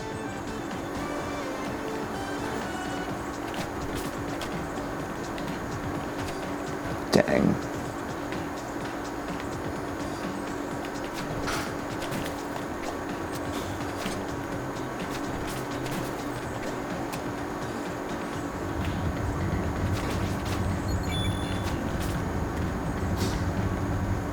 Oh, it's going to take a moment for me to do that with intentionality.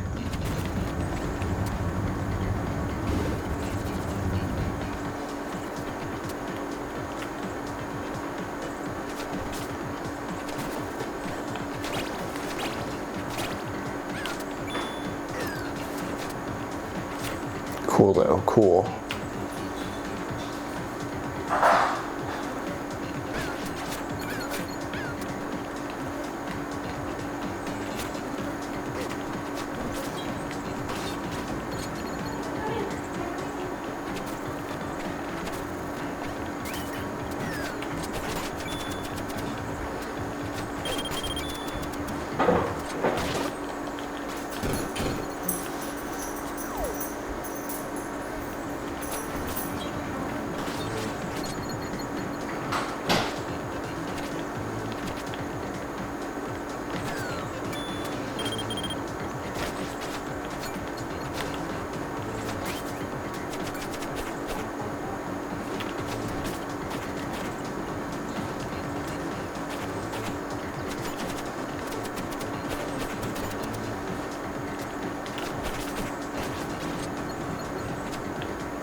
Boom, boom, boom.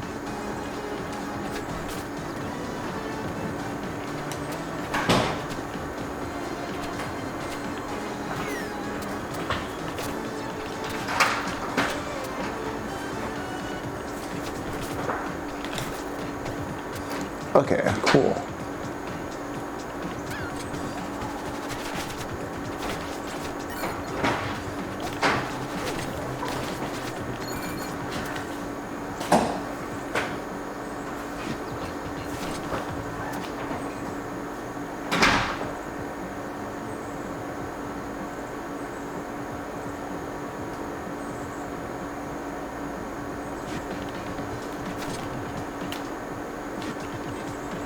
Alright, turn that purple switch down, I get this opened up, and I can go back over this way. And yeah, let's keep the purples down because I want to get that heart piece over this way. Cool. Alright.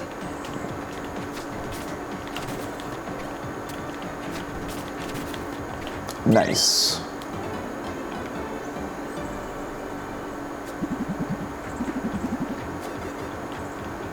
Can I get 8 tonight? We will see.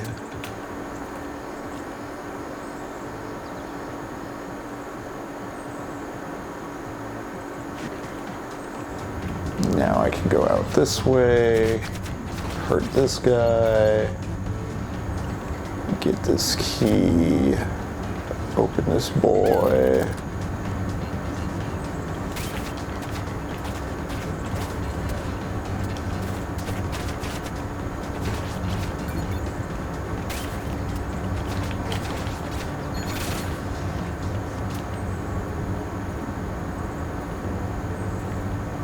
I couldn't go up that way yet. That's clearly the way forward. Yeah, let's finish off this little unexplored corner of the dungeon.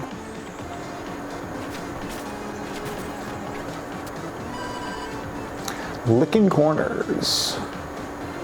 Oh. I need some sort of bomb.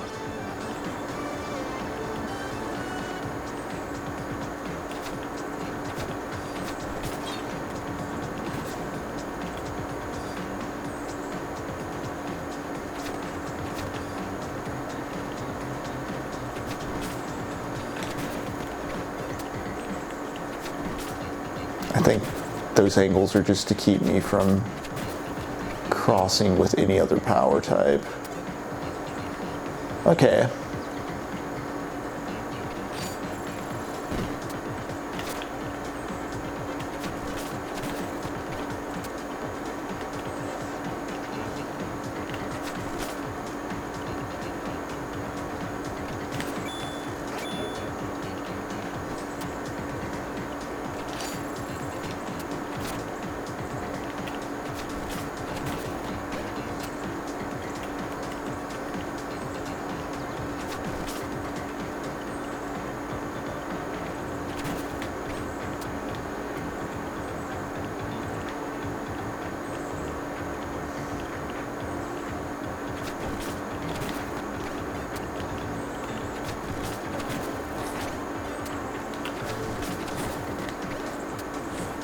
Not that bad.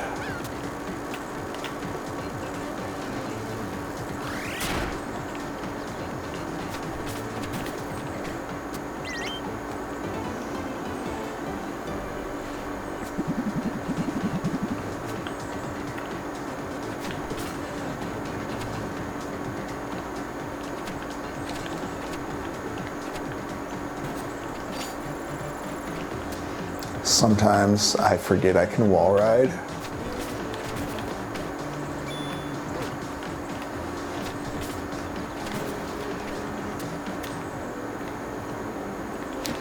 All right, forward with the dungeon.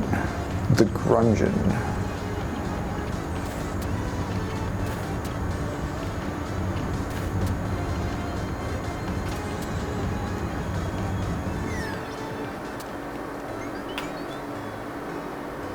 Should I ask my cousin to bail me out so I can get my hearts back? Nah, I think I can earn it before the boss.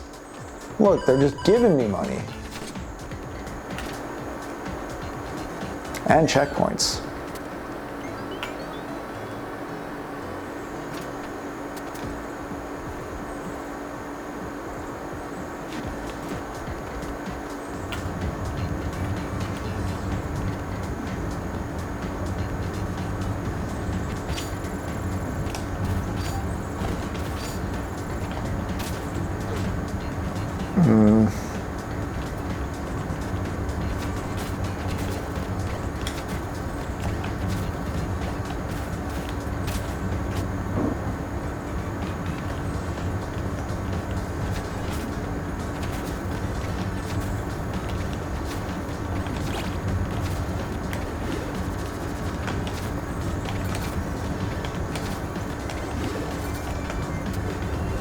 Tricky.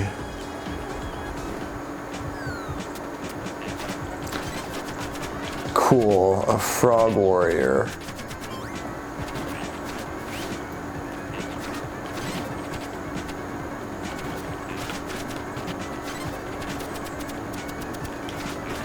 Am I gonna learn his counterattack?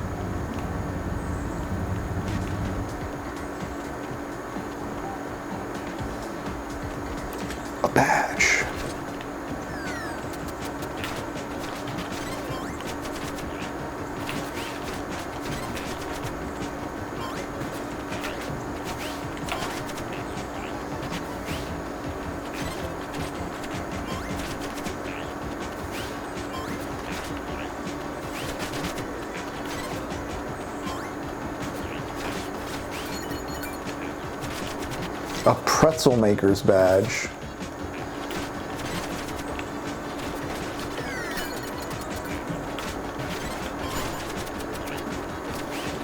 All good, Jaw. It's been kind of a quiet session. I will, once done with LATHE, have a lot to talk about. I'm planning something for the end of it. Thursday will be a chattier stream for sure. I may switch over to Mega Man Regenesis after beating this dungeon tonight. I noticed something on the playback. I think I know where one of the secrets is that I didn't before.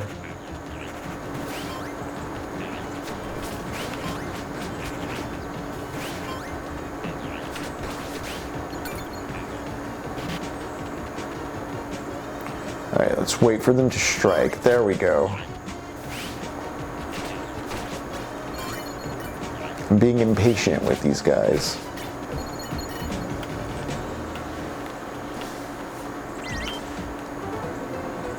Tight knot badge.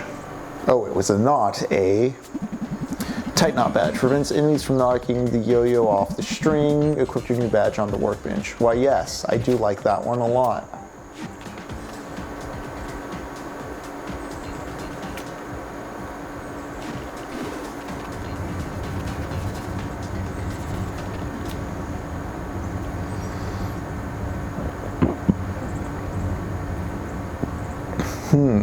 Do I want to hit the switch? I kind of do want to hit the switch.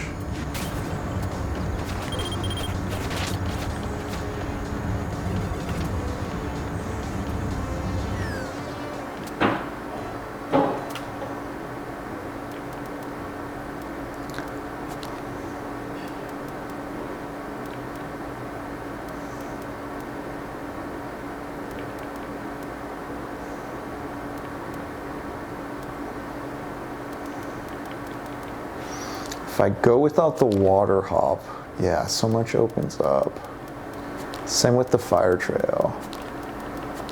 What might I want right now? Let's see.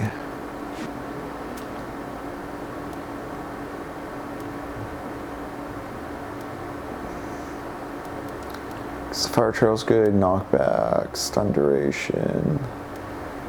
I do like the added life restore, regeneration, duration of post damage. Attack power +2 is good no matter what. I do like the idea of not having my yo-yo knocked off either. That feels very bully.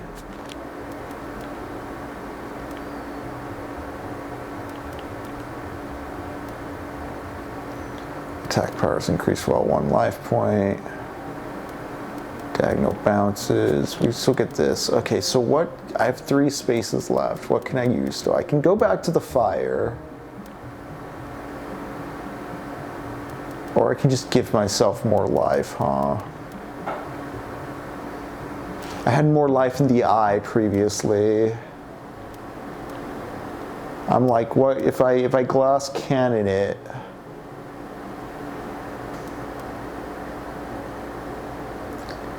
I don't have a bare string now because of the other thing though. I do want, if I just forego life and increase the amount of roses dropped by enemies, no, I'd rather have the sick fire. The sick fire, okay. The sick fire, the no dropping, the water bounce.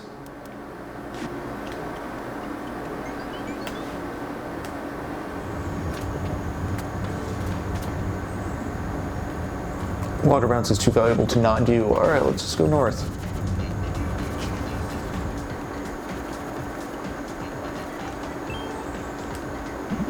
Whoa, a visitor here at the Artist Alley?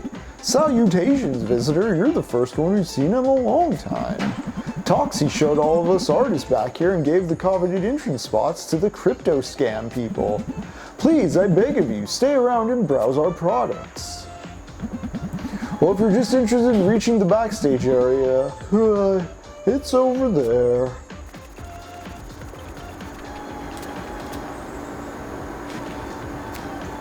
Okay, but if I help these people, it seems like I might be able to... Oh, there's a master switch here. Nice.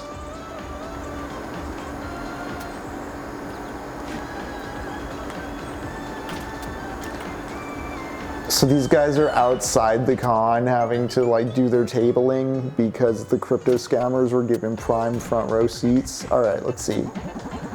Hey, this character's pretty cool. Who is he?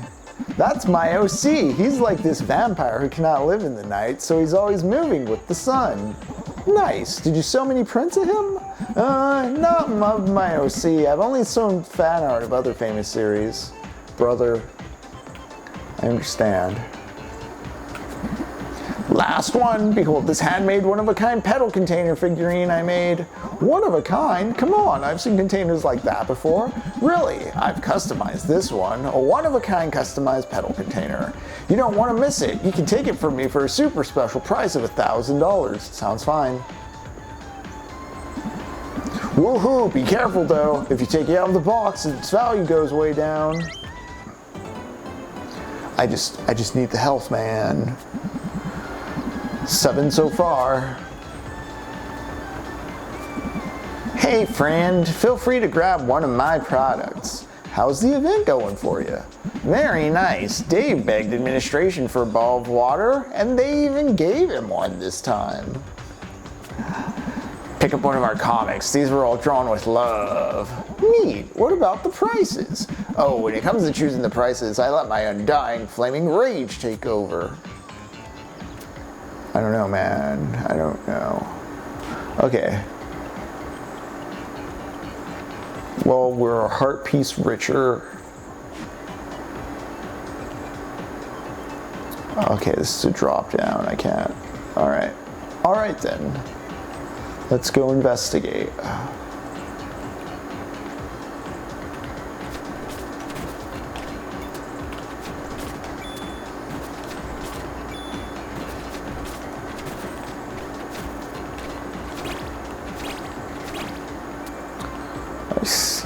I see.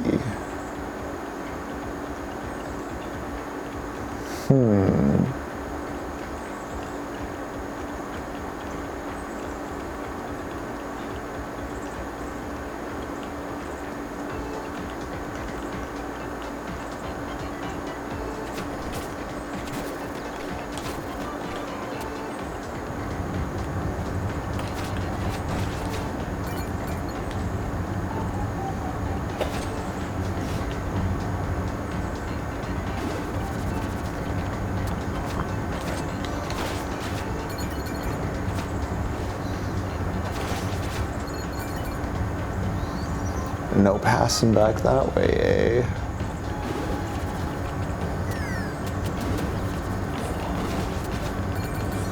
Interesting enemy, what was that?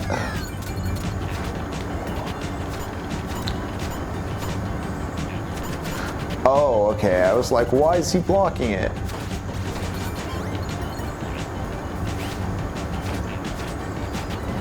Nope, doesn't work this time, bro. Bro. Okay.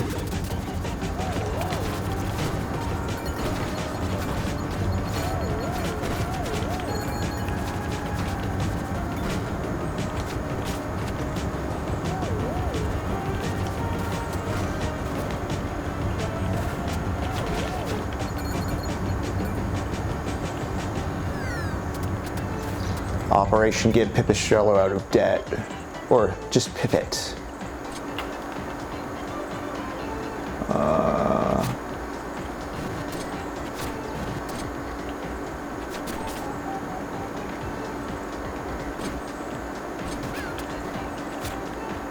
Cool.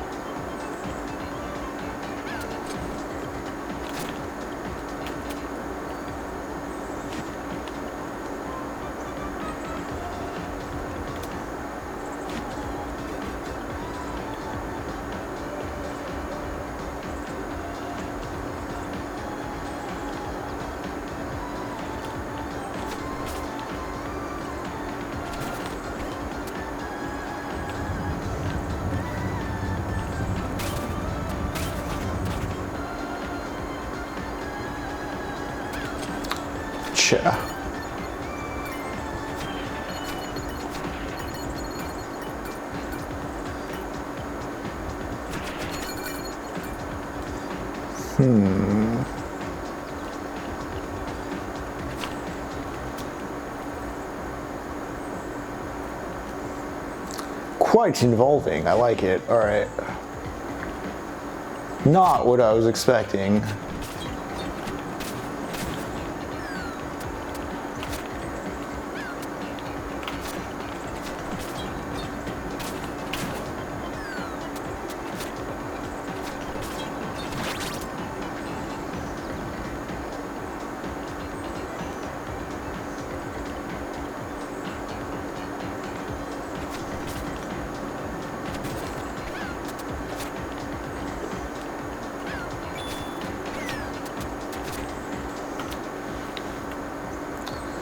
Oh yeah, I can't just carry this key back, can I?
Wait, so then...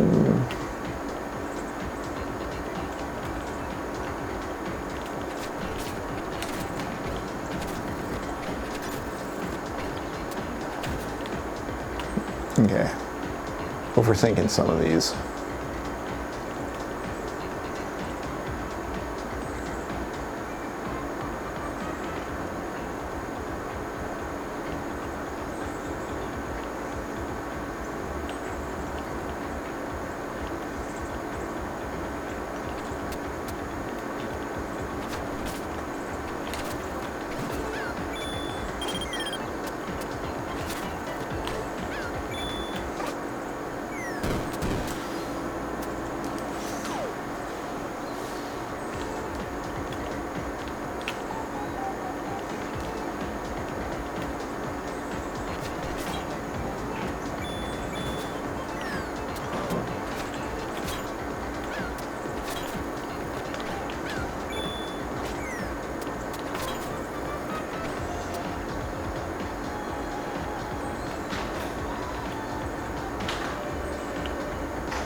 Can't throw it that far.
Can I bounce, bounce, throw?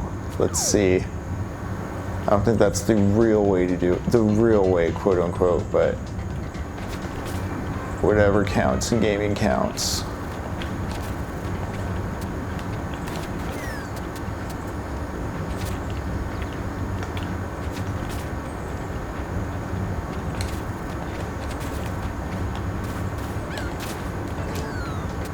No?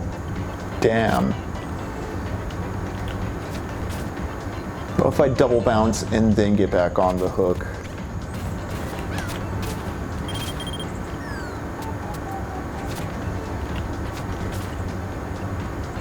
So hook, string, bounce, bounce, throw, nope. Bounce, bounce, throw, string, okay. Throw, hook, grab, bounce, bounce, throw, nope. It's not fast enough to bounce, bounce, throw, string.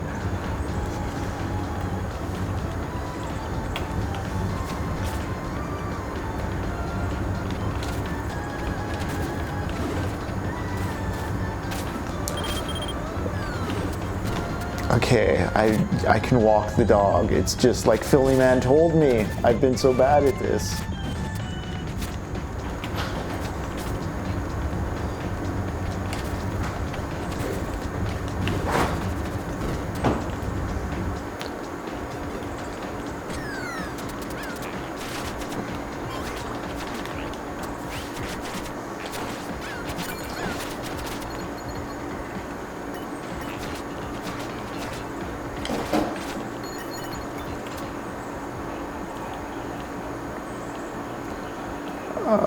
Do I need to backtrack for any reason? No, let's open the purples.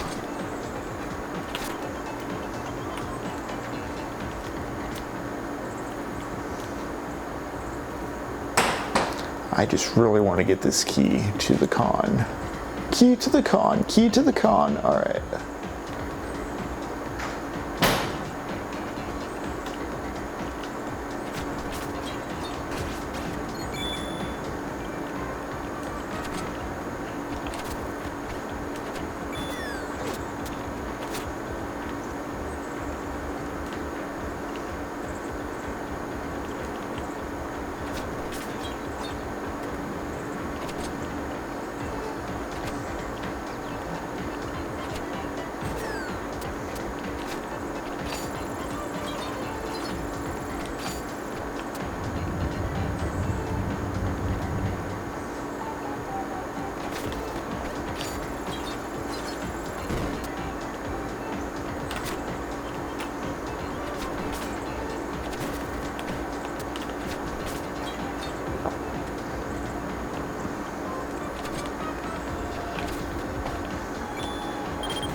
Yeah, I just go around, right? Oh no, I can't go up that way. I have to come down from there. What's over here then?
Combat.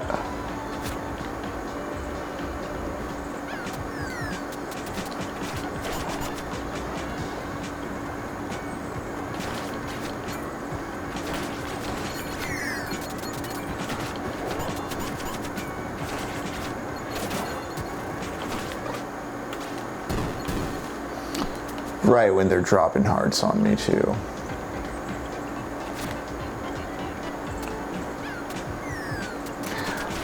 I was wondering why my cousin debt was just like split with my money and not just all straight to my cousin debt, and I'm starting to realize it's because the game doesn't want you to run out of money for the continues while also not chipping away at your debt. You know, in the real world, minimum payments are ways for them to maximize extracting everything from you, but the game wants the player to have enough of an ecosystem of survival.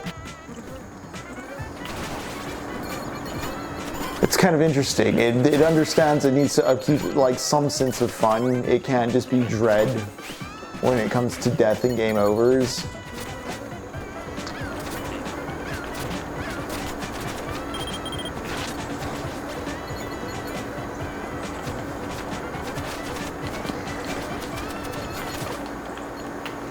I'm pretty sure that was the last guy too.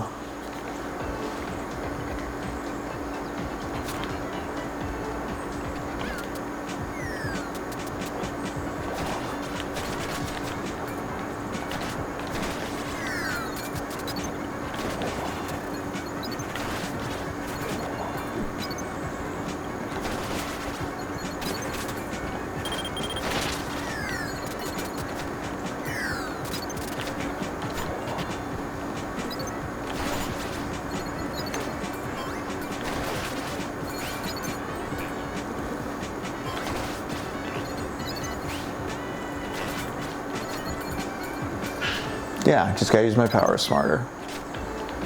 I feel like I've been a bit dumb on the moves because I forgot how to play because I was playing Mega Man X for Genesis, but it's coming back.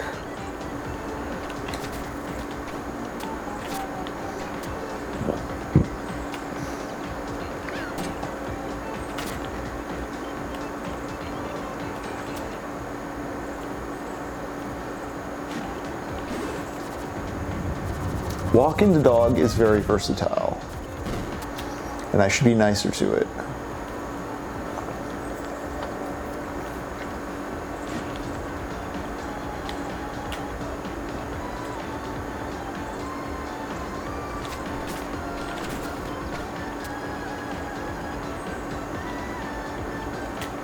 Hey, we did it. We got one.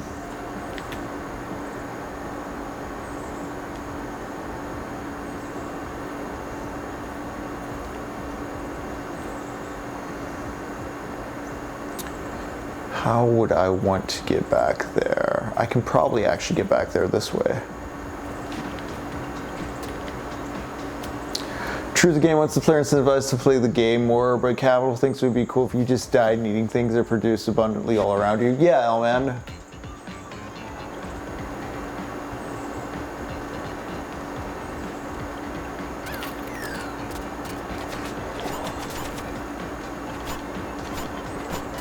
Oh, there's a whole chain of these sorcerers.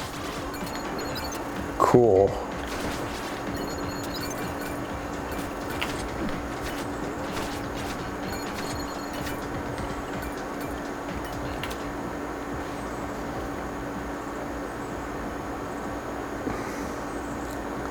All right, how do I get that key back?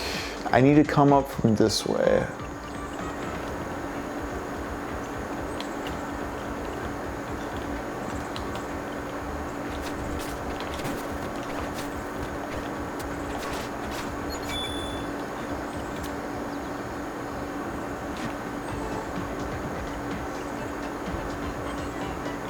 What am I doing with this guy here?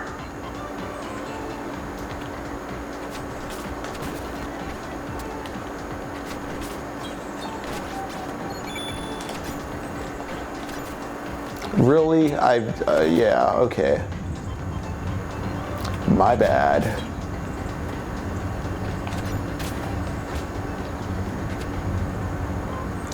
Also, walk the dog. The answer is always be walking that dog.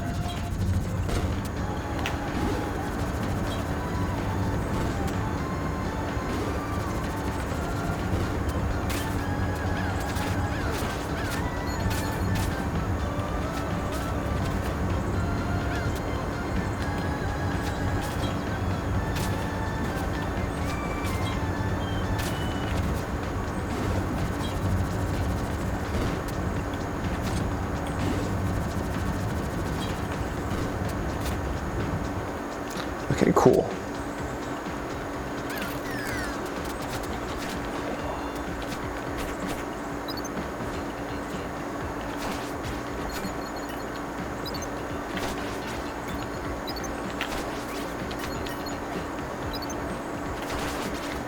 Almost out of debt to my cousin.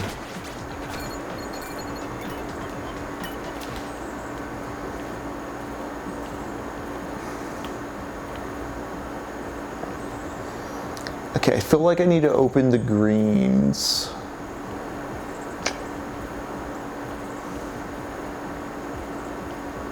Yeah, so I can go this way and probably find a switch there. Let's open the greens. And, oh, well, that was a drop down though. I can't go back that way.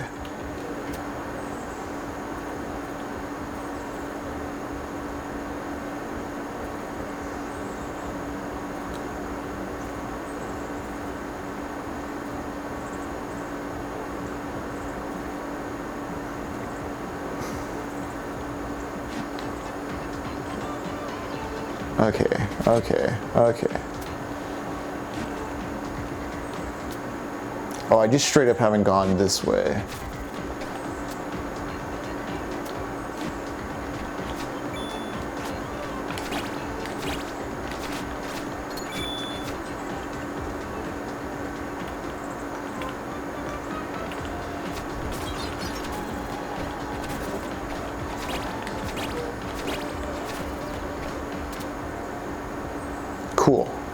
Cool. I think this makes sense then as far as where I need to go next.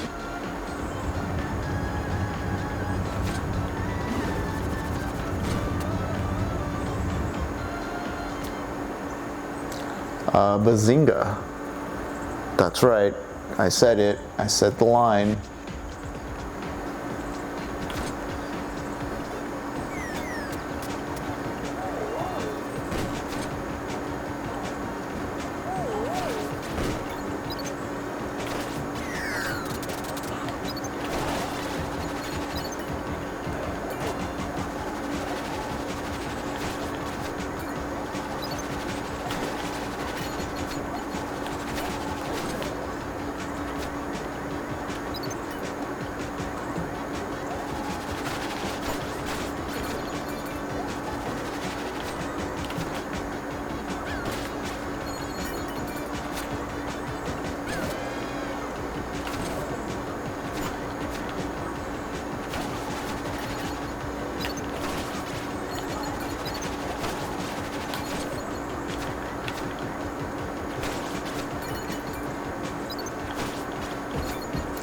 Cool.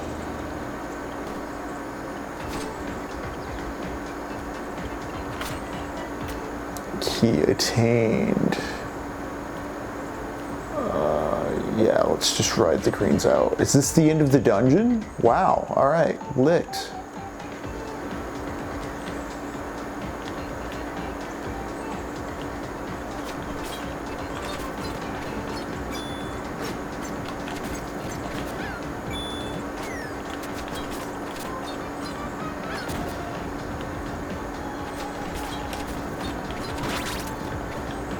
There we go. Properly crossed. Gotta say, aside from the fans getting shafted, this one doesn't feel as developed as last. That sports gambling one just really knocked it out of the park, didn't it, gang?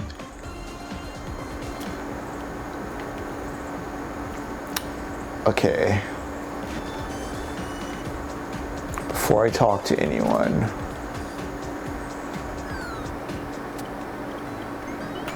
minus 186. I might want to kind of get out of debt with my cousin before advancing any further.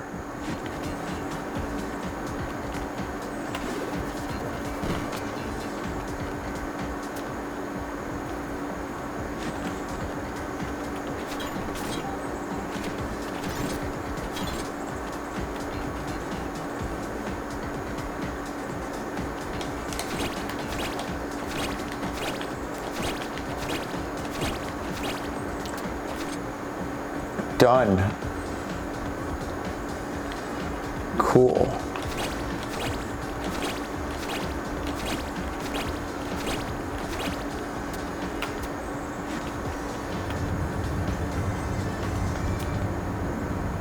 Oh, okay.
Cool.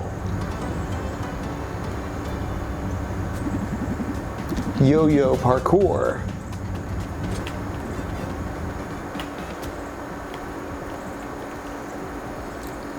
Wow, we really filled out the whole dungeon. Let's hit that save room. Let's talk to these NPCs. And let's see if we engage the boss. If the battery dies out here, I'm going to swap it out again. I want to complete this dungeon. And then I think I may switch over to Mega Man Regenesis for just a little before signing off for the night.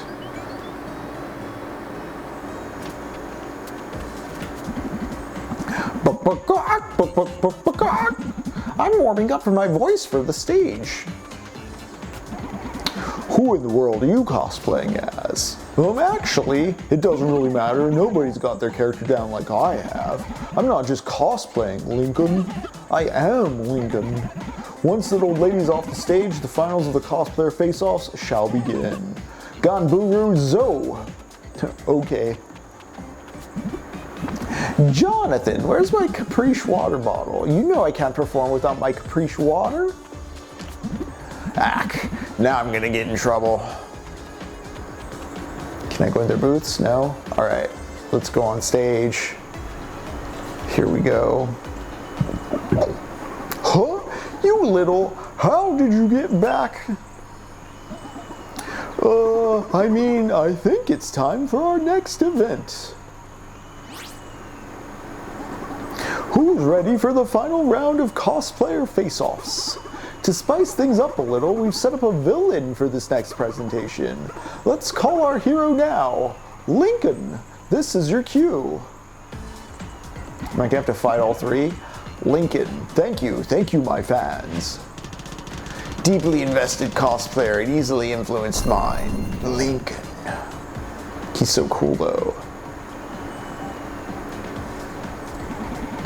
Ah, so you're this round's opponent. We meet again, Dark Shadow Lord of the Shades. That's a character from a filler arc. Defeated in chapter 1800 by the righteous blow of my mighty sword. Pippet, you know about this hogwash? Yeah, and he's right. I do look like Dasha Losha. What's that red jacket made out of anyway? Cellophane and duct tape? It certainly looks cheap. But enough talk. I've defeated you once and I can defeat you again. With the powers of the shonen on my side, I warn you to brace yourself for a humiliating defeat. Oh boy.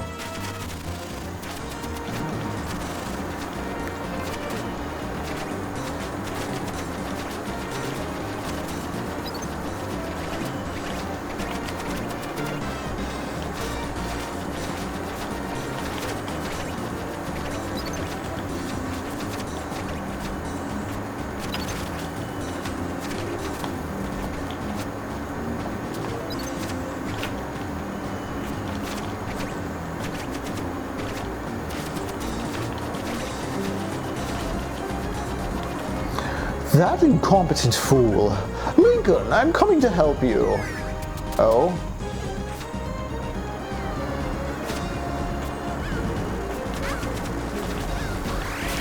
There we go. I want to hurt Trixie. Oh man, Trixie just runs out. Toxie, not Trixie.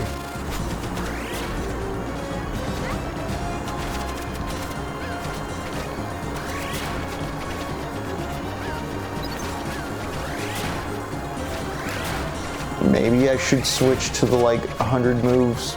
Nah.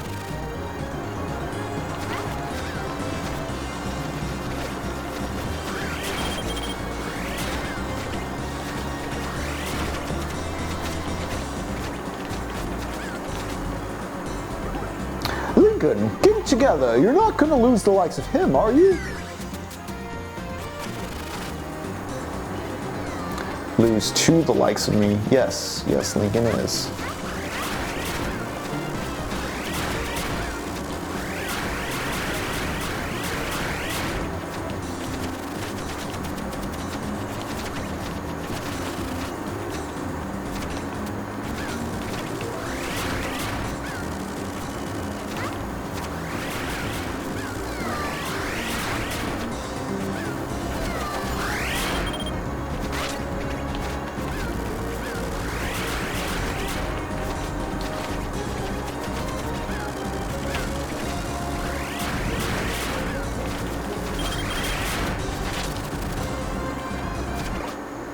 Ouch.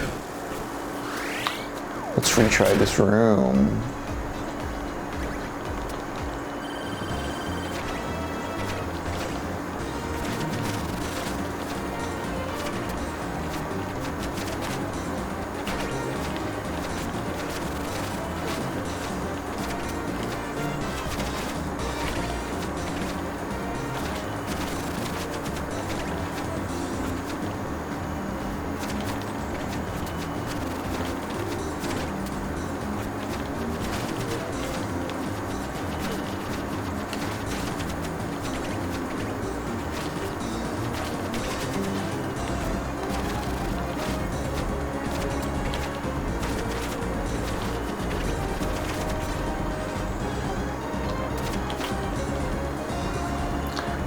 Yeah, I can turn the boomerang into hearts. Easy.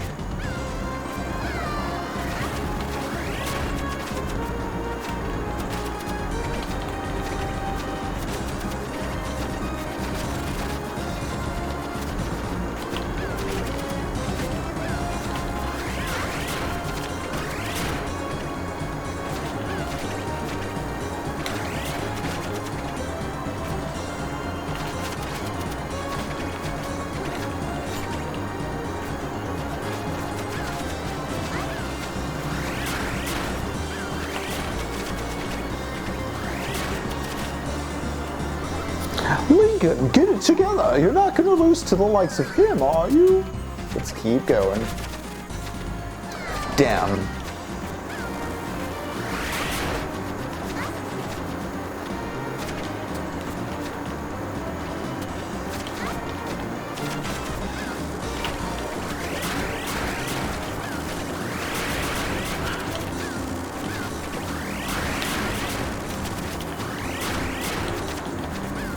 Throw your boomerang.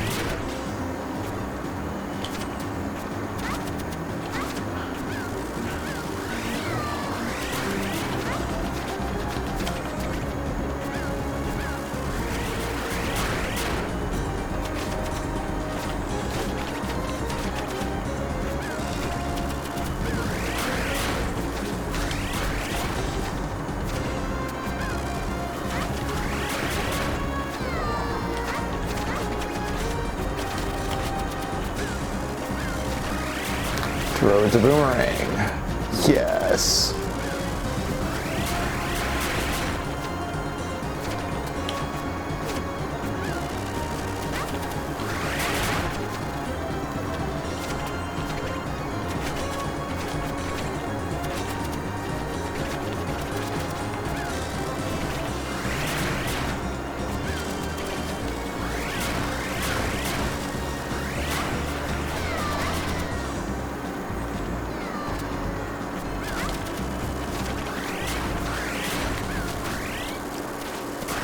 Got this one down. Do I have to fight the others?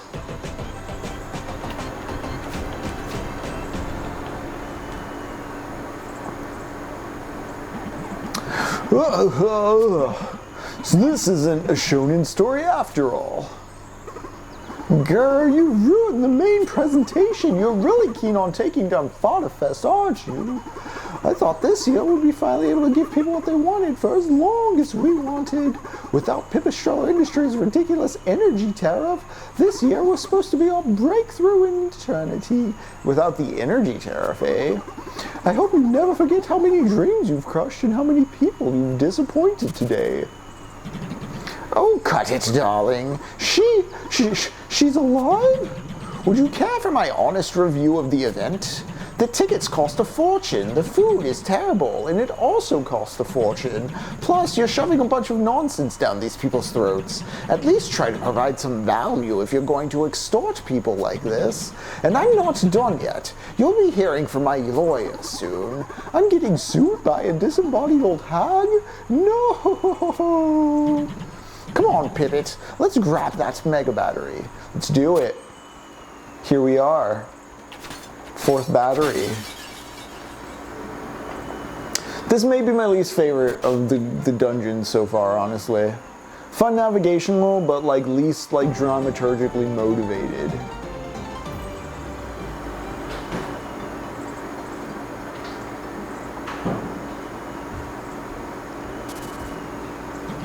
Very good, Pipit. I applaud your efforts, even though I did most of the thinking. I never expected a Dark Shadow Lord of Shades to actually defeat Lincoln like this. Oh please, I've already got enough of that gibberish for one day. Let's get back to the safe house and store the mega battery securely. Here they are, Pipit. We've managed to retrieve all 4 mega batteries. Yes, yes, yes! Wow, I don't think I've ever seen you so happy. I think if you still had a face, the smile would totally crackle up the skin of your cheeks. Joke all you want, Pipit. We're so close to getting my body back. Now all that's left is to head on to Pipistrello Industries, to leave this stinky yo-yo behind, not to mention your filthy pockets. I can hardly believe it. You and I both. Heh, on to Pipistrello Manor for now. Let's revert this mess. I can't stop thinking we ruined that whole pop culture event. You mean an eternal pop cultural event, Pippet? That's the power of the mega batteries. Those kids' brains would have turned into mush from all that Vocazoid and cryptocurrency nonsense. Well, I have to admit that the general environment of the event was less than sanitary. Your lack of a nose must have been a blessing on this incursion, Auntie. Be thankful for that. But you also always, you want to say something to your auntie? Spit it out. You always sound more concerned about controlling what people can do, even the kind of entertainment they get. Pippet, you're making me sound like a tyrant leader. People know no better. Give them everything they want all the time, and what happens? They get tired of it. It's bad for business. Do you see why we need to be in charge? Sure. Good kid. Now let's move out. Oh, Auntie, what?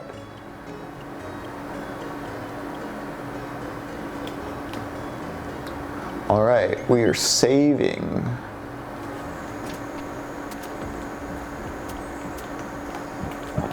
Let's leave the con. Let's get out of this building, back to the world map. And then we'll save for the night. We'll save for the night. That'll be it for Pipistrello. I don't think I'm going to do Mega Man X Regenesis. Maybe tune in tomorrow for that.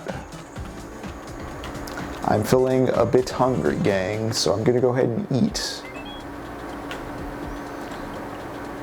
Or if I do a late night Regenesis, maybe I'll be back in a bit. Nah. I'll save it for Tuesday.